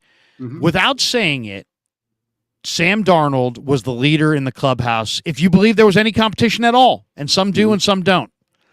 But there's no doubt that Sam Darnold was the leader in the clubhouse going into camp in any competition between him and Trey Lance. Why? It's no different than your place of business. You've been there. Maybe they paid you well, but they just hired Bob on Friday. And now you guys are competing for a promotion. And who's going to get it? Well, you've been there a long time and you make a lot of money, but they just hired Bob on Friday. Who's probably in the lead for the promotion? Probably the guy they just hired on Friday, because they like that guy. They just hired him. And that's what happened. Once Sam Darnold was brought in, he was the leader. And I think you're right. I think they gave Trey an opportunity to blow away Sam. He didn't blow away Sam. They gave Sam the job. I thought it was very comparable. You can spin it any way you want. It wasn't overwhelming. I'll say it. What's that? I said, not great, Bob. Yeah. That's the gift. Yeah. Chip Thompson says, here's the super. Thank you, Chip. Carlo, choosing Sam over Trey is a clown front office move. Okay. Everybody's got their perspective. I'm not going to tell you. I give you mine, and I'm glad to hear yours. Tech, TD, and Taps. Will the 49ers tailor an offense that highlights a lot of things that Trey is able to do tonight? No. They will not be changing their offense for the final preseason game. Can we stop on that for just a second? Because that's a good one. Yeah. Is that this is something that people have said all along, right? Last year, when the offense was tailored to Trey Lance, what happened? Trey Lance got hurt, and everybody blew up on and blamed the coach because he tailored an offense around Trey Lance, and it didn't work out. So what did they say? Give Trey the same offense that he gives Brock. Give Trey the same offense that they gave Jimmy, and let's see how he does. Now, and he did really well. Again, that's why we both think that he probably should have been the backup quarterback. That quote from John Lynch has been taken out of context. People are acting like that was something that he didn't tailor the offense to Trey Lance ever. I saw a guy on Twitter who's way bigger than me on a national level put it out there that the offense was never tailored to Trey Lance, and that's just flat out wrong. It's just wrong on so many levels. And they didn't tailor the offense to Trey Lance. They gave him some opportunities on things that were only for Trey Lance. They gave him some opportunities on zone reads and draws and those types of things. But tailoring the offense around Trey Lance, they've never, like, their passing game is their passing game. Their running game is where the tailoring came from. And there's just a lot of unhappy people that just are frustrated. I mean, Trey ran when they ran him. It was like, hey, you're putting him in harm's way. When they came out in the preseason game and he threw a bunch of times, you're sabotaging him. You're having him throw too many times. So I mean, it's just like, really? I mean, seriously, Flav. I counted 5 turnover-worthy throws Trey had in his 2 halves this preseason. Only 1 was actually caught. Sam maybe had 1. Trey just doesn't have the poise that even Sam does. How could he? Yeah, the turnover-worthy throws. There was, maybe 2 in the first game. The throw that ended up being a touchdown, and then the one over the middle. It was right to the one over the middle at the end was right to the defender. He dropped it. Last week there was one or there was the interception by the D lineman, and then that was the only one that I saw last week. There was another one along the sidelines where I think he's trying to throw it away, and he basically threw it right to a linebacker who the ball bounced off of his hands out of bounds, and those types of things. I don't know. I thought that he played really well. I think when you look at you can put plays of Sam and Trey run the same exact concept, and they're both missing the plays. It's really interesting. Flav says, in my opinion, if Trey played Division I, he's in this exact position right now, but without $30 million because he wouldn't have been severely overdrafted. He's very fortunate. You never know. You never know. I mean, it's hard to say. Artur Gazarian, listening to this fan base chat and others, one would think we are a bottom team. We're a Super Bowl contender. Some humility and gratitude is needed. 40 whiners, man. I mean, at the end of the day, you got people saying that Shanahan should be fired. They've been in 3 of the last 4 NFC Championship games. Come on, guys. Come on. Well, I think we're all better than that. Show your frustration in another way. Shane Cole Marino. Shout out to the 2 best guys doing this. When you guys are together, it's the best.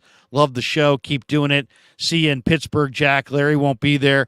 He's lazy. Absolutely. Good to see you, Shane. I'll be glad to see you out there. Lazy television. Sam Darnold starts for the 49ers from week 4 on. Oh, God. No, I hope that's not the case. Yes. Tech, TDs, and taps. Why wouldn't Shanahan tailor an offense that highlights a lot of things that Trey is able to do tonight? Because he's not going to change his offense for the 3rd preseason game. And he might have a couple plays that he thinks that Trey likes. I think and that's just smart play calling. Find out what your quarterback likes. Talk to him before the game. What do you feel comfortable with? And let's go with it. But you're not going to change your offense. Yeah. Abad on Panada said they haven't won anything. NFC Championship is not good enough. Brock Purdy was pure luck, and we still truly don't know what he's going to be. When can we hold them accountable? If Brock is a bust too. All right. Well, I mean, not good enough. I mean, then you're just a miserable person because all the other teams in the league don't make the NFC Championship game. Should they just all fire their coach? I mean, seriously. And Brock Purdy was luck? I mean, come on, that's ignorant. Brock Purdy was not luck. Brock Purdy's college team, the year he left, went 1-8 without him. Brock Purdy's pretty good. Now, they may have been lucky to get him where they got him, but don't make it sound like maybe it was luck to draft him, but his success was not luck. Yeah, we said this earlier. They'll be held accountable when they start losing. I understand they haven't won the Super Bowl. I understand all those things, and yeah, they play to win the Super Bowl, and I think we're at a point where they do need to win a Super Bowl. But that doesn't mean we can't talk about how good they've been. They've been one of the best franchises in the NFL for the last 4 years. That's why they are one of the premier teams that everybody's talking about, is because of how good they've been. This is a damn good team. And Brock Purdy's the best damn quarterback on the roster. I don't know why people aren't getting this. There's a difference between Brock Purdy and Trey Lance. You can watch him on a daily basis. He had 2 bad practices this year, if you want to say that. His first 2. Other than that, since the first couple of days, he's been a very good quarterback for the Flyers. He had a couple of bad practices, like mediocre, whatever practices out in Vegas, where they were a little bit rougher, but they weren't bad. They were not good either. You can have it's not just good or bad. There are things in between those two. And Brock he was Purdy, 12 of 12 in his last practice, and he threw 5 deep outs. No, there's I mean, you know, people want to complain about Brock Purdy because it's the coup de grace, I guess. I don't know what the word is. It's the meal of the day. And Brock Purdy goes out there and he makes, I put it up on my channel. There's a throw on my video, go to Inside the Flyers with Jack Hammer, pull it up. There's a throw where Brock Purdy and Trey Lance run the same drop. They're throwing the same throw right next to each other. The ball leaves their hands at the same time. It gets to the receiver at the same time. There's not a big difference in their arm strength on the majority of their throws. I don't think there's even a big difference on their throws down the field. How many times have you seen Trey Lance hit a big throw down the field? Seriously. Yeah. Danny Gray. He had a couple, like the shot there, or a couple of wide open, throws like that, right? Okay, that's awesome. How many times has he done that in a real game? The one to Deebo Samuel where Deebo doesn't have anybody within 5 yards of him, and he throws it. The pushback will be like we haven't seen a lot of him, period, in games. But but we're seeing it in practice. I'll say this: Brock Purdy, and it's a fact. Brock Purdy went downfield. When I say downfield, I'm talking 20 yards or more down the field. Went downfield more than the other 3 quarterbacks combined in this camp. Absolutely. No, he did, and he did it last year. You can look at the NFL considers deep throws more than 20 yards. His deep throw percentage was as high as was on average with the top 5 quarterbacks. Give me the guys that you think are the top 5 quarterbacks in the NFL. We'll look up their throws beyond 20 yards. Their percentage is going to be roughly the same, and their completion percentage is going to be roughly the same. I think if I had to look it up because it's been a while since I talked about it. I think his completion percentage on throws beyond 20 yards was the same as Patrick Mahomes. Strawberry reacts. I'm just trying to get out of here, get these supers out of the way, but they just keep coming here. So we'll finish strong here. Strawberry reacts. Says there have been suggestions that Kyle Shanahan is now going to try to install Sam Darnold over Brock Purdy as QB1. Your thoughts? I disagree. It's not going to happen. Yeah, that's not going to happen. Not going to happen. Alan H. says, here's $5. Alan H., thank you. Appreciate you, brother. Jim Mollet, one of my buddies from Sac State, says, Krug, given what you just said about quarterback protection, how concerned are you with the O-line? I feel like that could be our Achilles heel. I like the first team O-line. I'm worried if any of them go down. Yeah, I think that's fair. Sarah says, can we please address all these fans? What's that? What's that little emoji there? Dogging, right? It's a dog. Dogging our coach and number one quarterback, thinking they know better than a top NFL coach. Why aren't they coaching a dynasty team? Sarah, you're way too logical.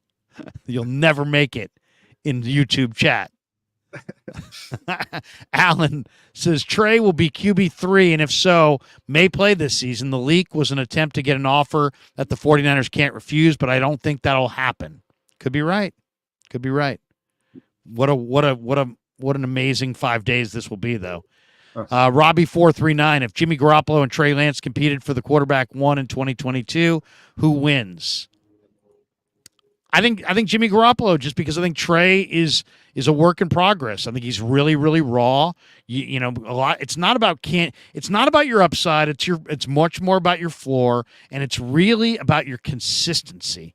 And Trey's got huge talent, but the reason he's not ready to beat out Brock right now and not ready to start over Brock is the same reason that Jimmy would have beaten him out, is that he just doesn't do it consistently. And that would be, I think he's a great prospect. I would want to keep him and keep developing him, but consistency is the name of the game. Yeah. Flav said Sam was better than Baker last year. Who's a starting quarterback? Any team would want Sam Darnold. He's probably the best backup in the league. If you're surprised, you either undervalue Sam, overvalue Trey, or both. We've got this one from Stephen Draper. Let's hope Brock busts. 33 points a game. Hey, he might. I have one that's not a super chat, but my guy Gav from Wales, he wants to know if Jack Little's going to play tonight. I just got to say yes, he's going to play tonight, Gav. He's a big. My guy Jack, my guy over in this, and he's not a super chat. He's a member of the my channel. Where is he? What's his name?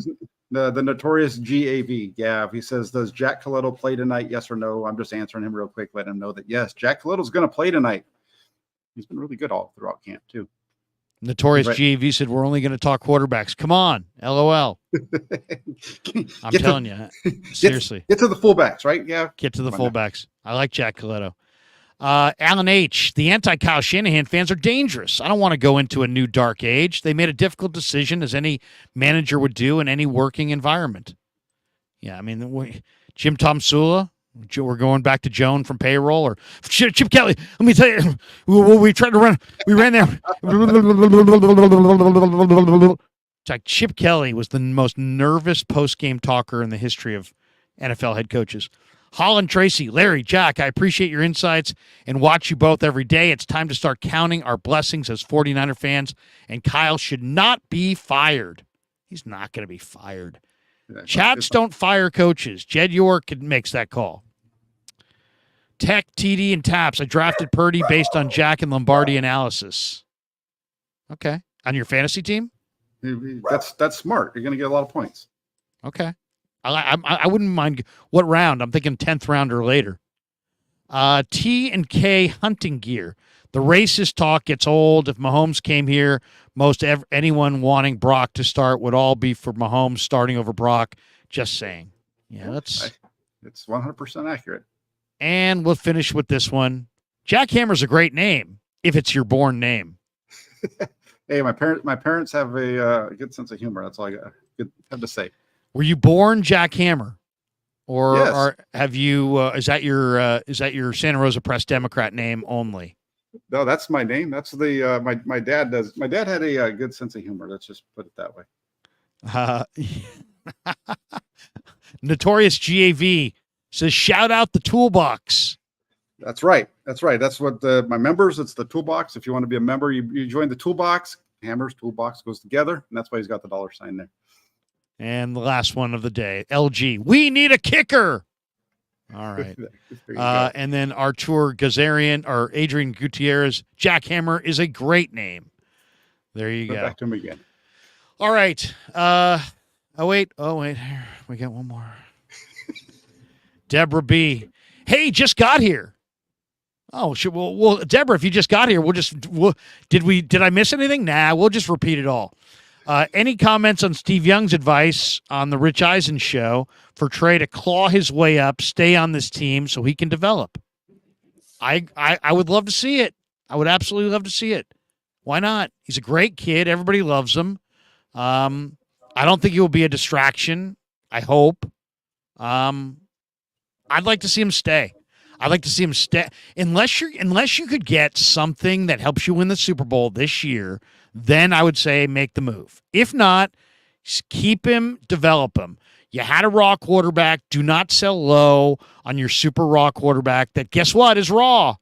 You know what? So I would not sell low. I would try to stay with Trey and develop him. And I agree with Steve Young. Steve basically says the same thing.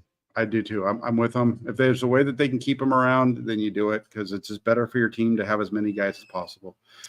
Jack, go ahead. I'm sorry. Just gonna say, if they can make it work, you make it work because I think it helps the team. Jack, good stuff. I want to do an hour to an hour and a half or hour and 41 minutes, but a lot of supers, a lot of people wanted to talk. I think we got up to almost 1,000 people in the room. Great stuff. We'll talk to you soon. I'm just going to play a couple spots here and have one last thought. But we'll see you. We'll see you soon. All right. Sounds good, Larry. Have a good one. You too. The great Jackhammer in the house. All right. We are brought to you by our sponsors. Let's shout them out right here. Our new sponsor, Marin Auto Glass. Your windshield breaks. You need a new one. MarinAutoGlass.com or give them a call, 415-883-3030.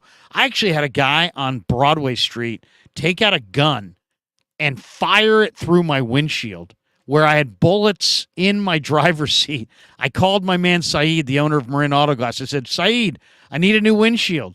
They came out to my spot where I was. They popped out the windshield, glazed in a new one, swept away all the glass, one-stop shop. I love Saeed, and I love Marin Auto Glass. MarinAutoGlass.com, 415-883-3030. And be careful if you're parking on Broadway and Sansom in San Francisco. And also, New York Style Sausage Company, the only kind of Italian sausage that I will eat is New York Style sausage. It is the best. I just had some chorizo with eggs this morning. Phenomenal. Cannot beat it. And, of course, the title sponsor of the Krueger Show, Pig in a Pickle.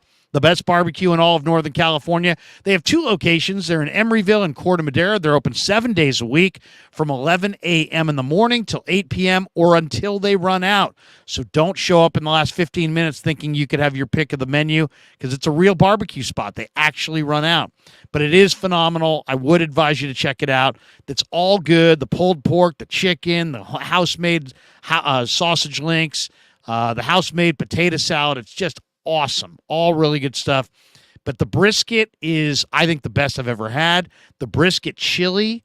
I've made chili all the time. I've never made it with pieces of real brisket, but it's phenomenal, and you got to try it. So, and also the potato chips cooked in the beef fat, which you can only get in Marin County, are absolutely the best potato chip I've ever had in my entire life. They put some rub on it, that the same rub they put on their barbecue chicken, they put on their potato chips, and then they deep fry them in beef fat, and they're just freaking amazing. They make them in the morning. They put them in bags in Corte Madera at their location there in Marin, and when they run out, they run out. But get the potato chips in Corte Madera. You're going to love the pig in a pickle potato chip. My mouth is watering. All right, here's their location in Marin. We'll be back in about 60 seconds with a final thought before we get on with our day.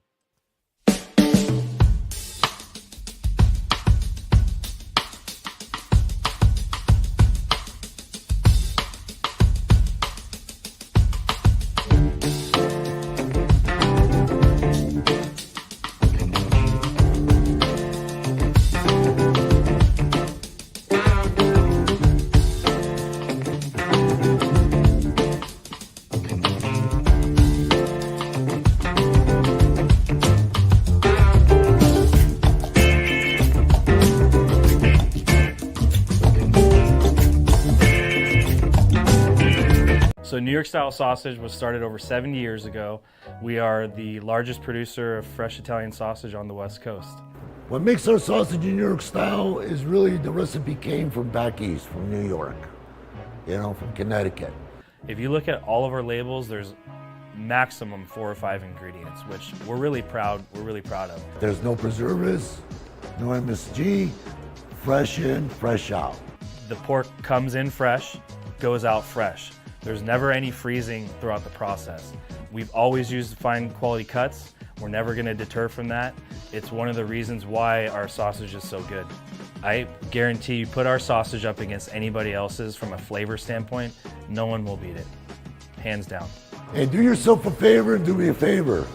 Go buy a package of the New York style Italian sausage. Guaranteed you will love it, guaranteed.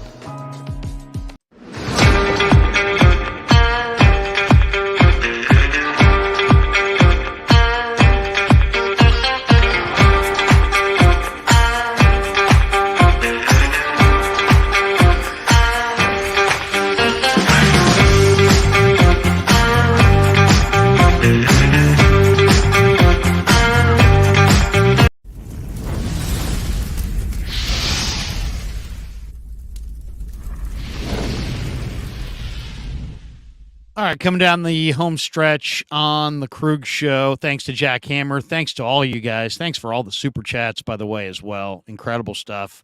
The show is growing by leaps and bounds. The momentum is very, very, very noticeable.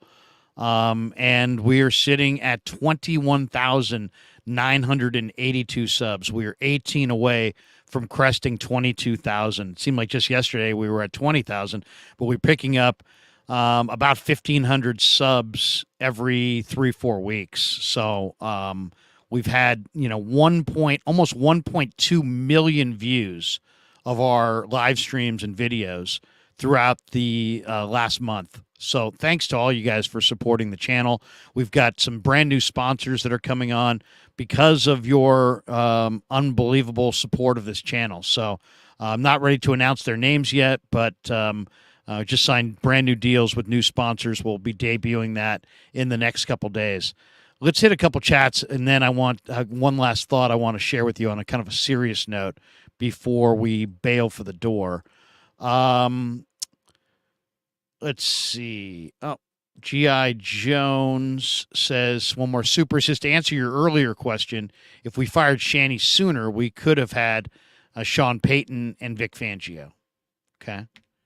Is Sean Payton and Vic Fangio an upgrade off Kyle Shanahan and Steve Wilkes? I think it's comparable. I think they're very comparable. But if you like Payton more, I'm not going to tell you you're wrong. Tom Kuntz says, as long as Trey is here, the Trey Illusionals will never stop screaming for Trey to be quarterback one. They believe in his talent. They believe in his ability. They believe in his upside. I do understand that. Always Drip says, if Purdy doesn't work out, Kirk Cousins will be here next year. Book it. Oof, God, I hope not. I hope that's not right. I hope that's not true. LG says, I just subbed. Oh, yeah, by the way, yeah, if you could hit like and subscribe, that'd be great. If you hit like, more people find the algorithm. And if you hit sub and you hit that notification bell every time we go live, you'll get a little notification on your phone that we're going live on the Krueger Show. Also, if you go to our store on the YouTube page, we have a bunch of different merchandise that you can buy for, Krueger Show T-shirts that have the logo. Here's the newest shirt. On the front, it says the Krug Show logo, and on the back, it says, "You're effing lazy. You're effing lazy, Larry," which was kind of my mantra because the late Bill Urbanic was my mentor in pro football, and I love him like a brother, and we lost him this year. And Billy, if you're up there, I love you, brother. But he used to say that to me all the time. He'd be like, "I love you, boy, but you're fucking lazy." So we put that on the shirt. I couldn't put the "I love you, boy," but you're effing lazy. It's an ode to the late Bill Urbanic, former Raider personnel man, former Cardinal and Bengal and Raider D-line coach, former D-line coach and defensive coordinator of the Sacramento Gold Miners. Is where I met Billy in 1994, and he became one of my best friends for the rest of life. So, Billy, someday we will meet again, my friend. But on a more serious note, Adrian says, "How do I order the shirt?" You just go to the YouTube page. I'll give you an example. I'll show it to you right here. You go to the YouTube page and the Krug Show page.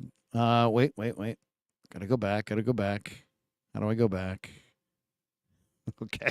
I hit the wrong button. Now I'm all over the place here.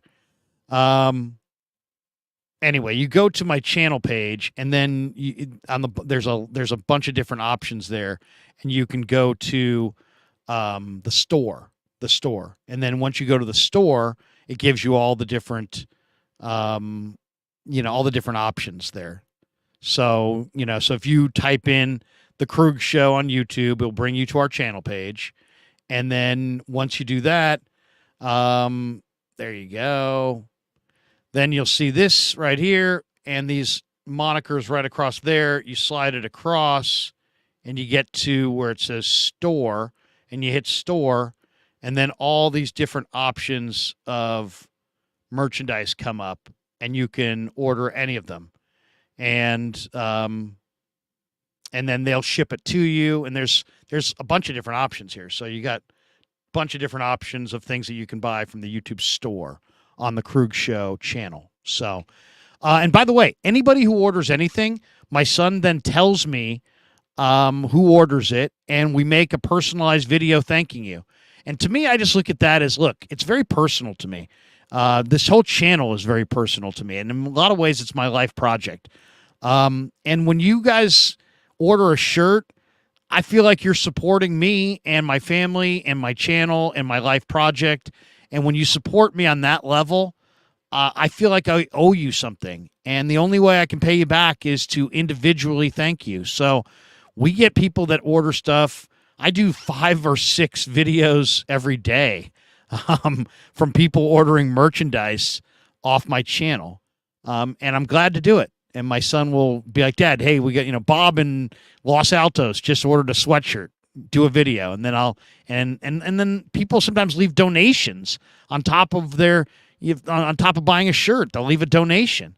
The guy the other day left a sizable donation. And it's like, you know what? I'm so touched by that. I can't even tell you. So in my mind, I just feel like I owe you guys, not just like a mention to you generally, but a mention to you individually. So in that situation, everybody who orders any merchandise, if you've ordered, and anybody who's already ordered can attest, I take out my phone and I cut a personalized message to you, thanking you for supporting our channel. So anyway, I just, I appreciate every one of you guys. I appreciate all the support. So somebody said, Will B said, need to buy a Larry shirt. So where was the one in here? Someone said, someone to get a t-shirt that says relax. I like that as an idea. Maybe just relax. Digital Drew says, when is the final roster cuts happening? Well, they've already started to happen. And the Tuesday at 1:00 is the 1:00 Pacific. So 3:00 Central, Drew, since I know you're in Chicago. 3:00 on Tuesday, the 29th. By that point, every team in the NFL must comply and be down to 53 men. And guys who are hurt have to be carried on your final 53, and then you can place them on injured reserve. So that's also a little wrinkle. So there's a little manipulation of this, and it's a little bit of a game. Then, of course, you got to figure out what other teams are releasing players, and you may want to make a trade. You may want to pick up a guy off waivers. The two teams that if I were a Niner fan, I'd be looking at really closely as far as their cut down, Dallas and Cincinnati. Cincinnati has backup offensive tackles that I think the Niners would have interest in. Dallas has backup defensive ends. Junior Fajoko, San Jose State, Tyrus Wheat, Mississippi State, Dante Fowler. I mean, Dallas is loaded. They got Dorrance Armstrong. They've got Micah Parsons. They got DeMarcus Lawrence. You can only keep 3 to 5 defensive ends. They got about 9. So they're going to cut some defensive ends. I'll be looking very closely at what Dallas does. And also, there may be a player that you loved in the draft and you just didn't get, and then suddenly that player's cut. And now you'd rather have that player over a player you've been looking at all summer. So Digital Drew says, he did it for my shirt. It was awesome. LOL. Yeah, no, I absolutely will leave you a message if you order some merchandise from our store on the Krueger Show channel. All right, last but certainly not least, and I really didn't want to talk about this, but Michael Urban was a friend of mine, and he's no longer with us. And he's a guy who had a very talented guy. He was a baseball player. He was a broadcaster. He was a friend of mine. And he's no longer with us. I'll just say it that way. And, there's a lot of people that are hurting in life. And there's a lot of people that, that are going through things.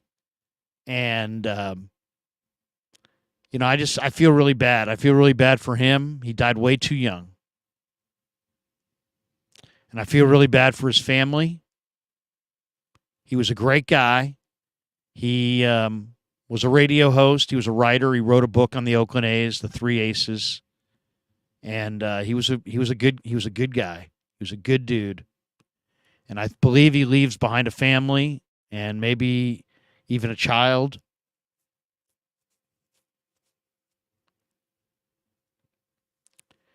It's just really, really difficult for me to talk about this, but he used to have a thing on KMBR when he would fill in, and he was there.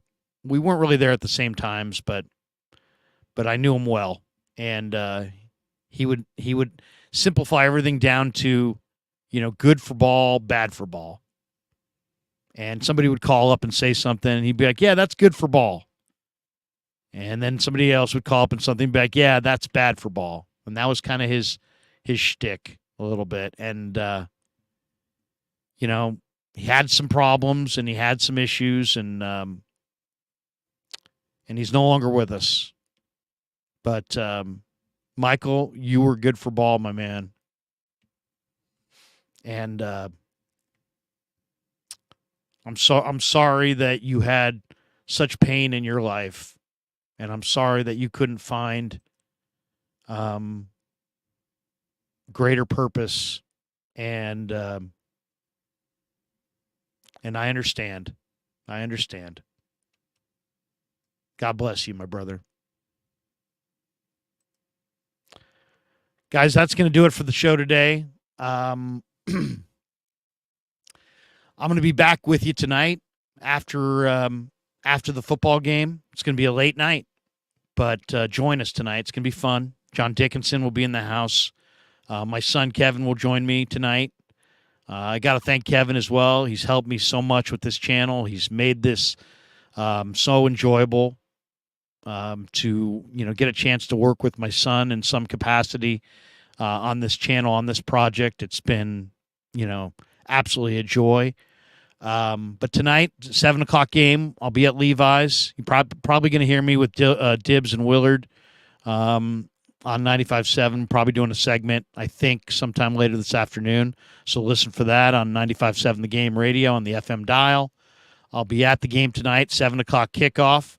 When the game ends, I'll go into the locker room, do a couple interviews with some of the players, and then we'll stream. We'll do a show after the game. That game's probably not going to finish till 10:00 West Coast. That's 1 a.m. East Coast. So then I'm going to go down into the locker room. I'm going to interview some guys. I'm going to come back up. So roughly 10:30 West Coast. 1:30 East Coast. Drew, that's 12:30 in the Central Time Zone. We're going late tonight, and we'll probably only stream for an hour or so, but it'll be me and JD and Kev on the stream, and then we'll drive home, sleep fast.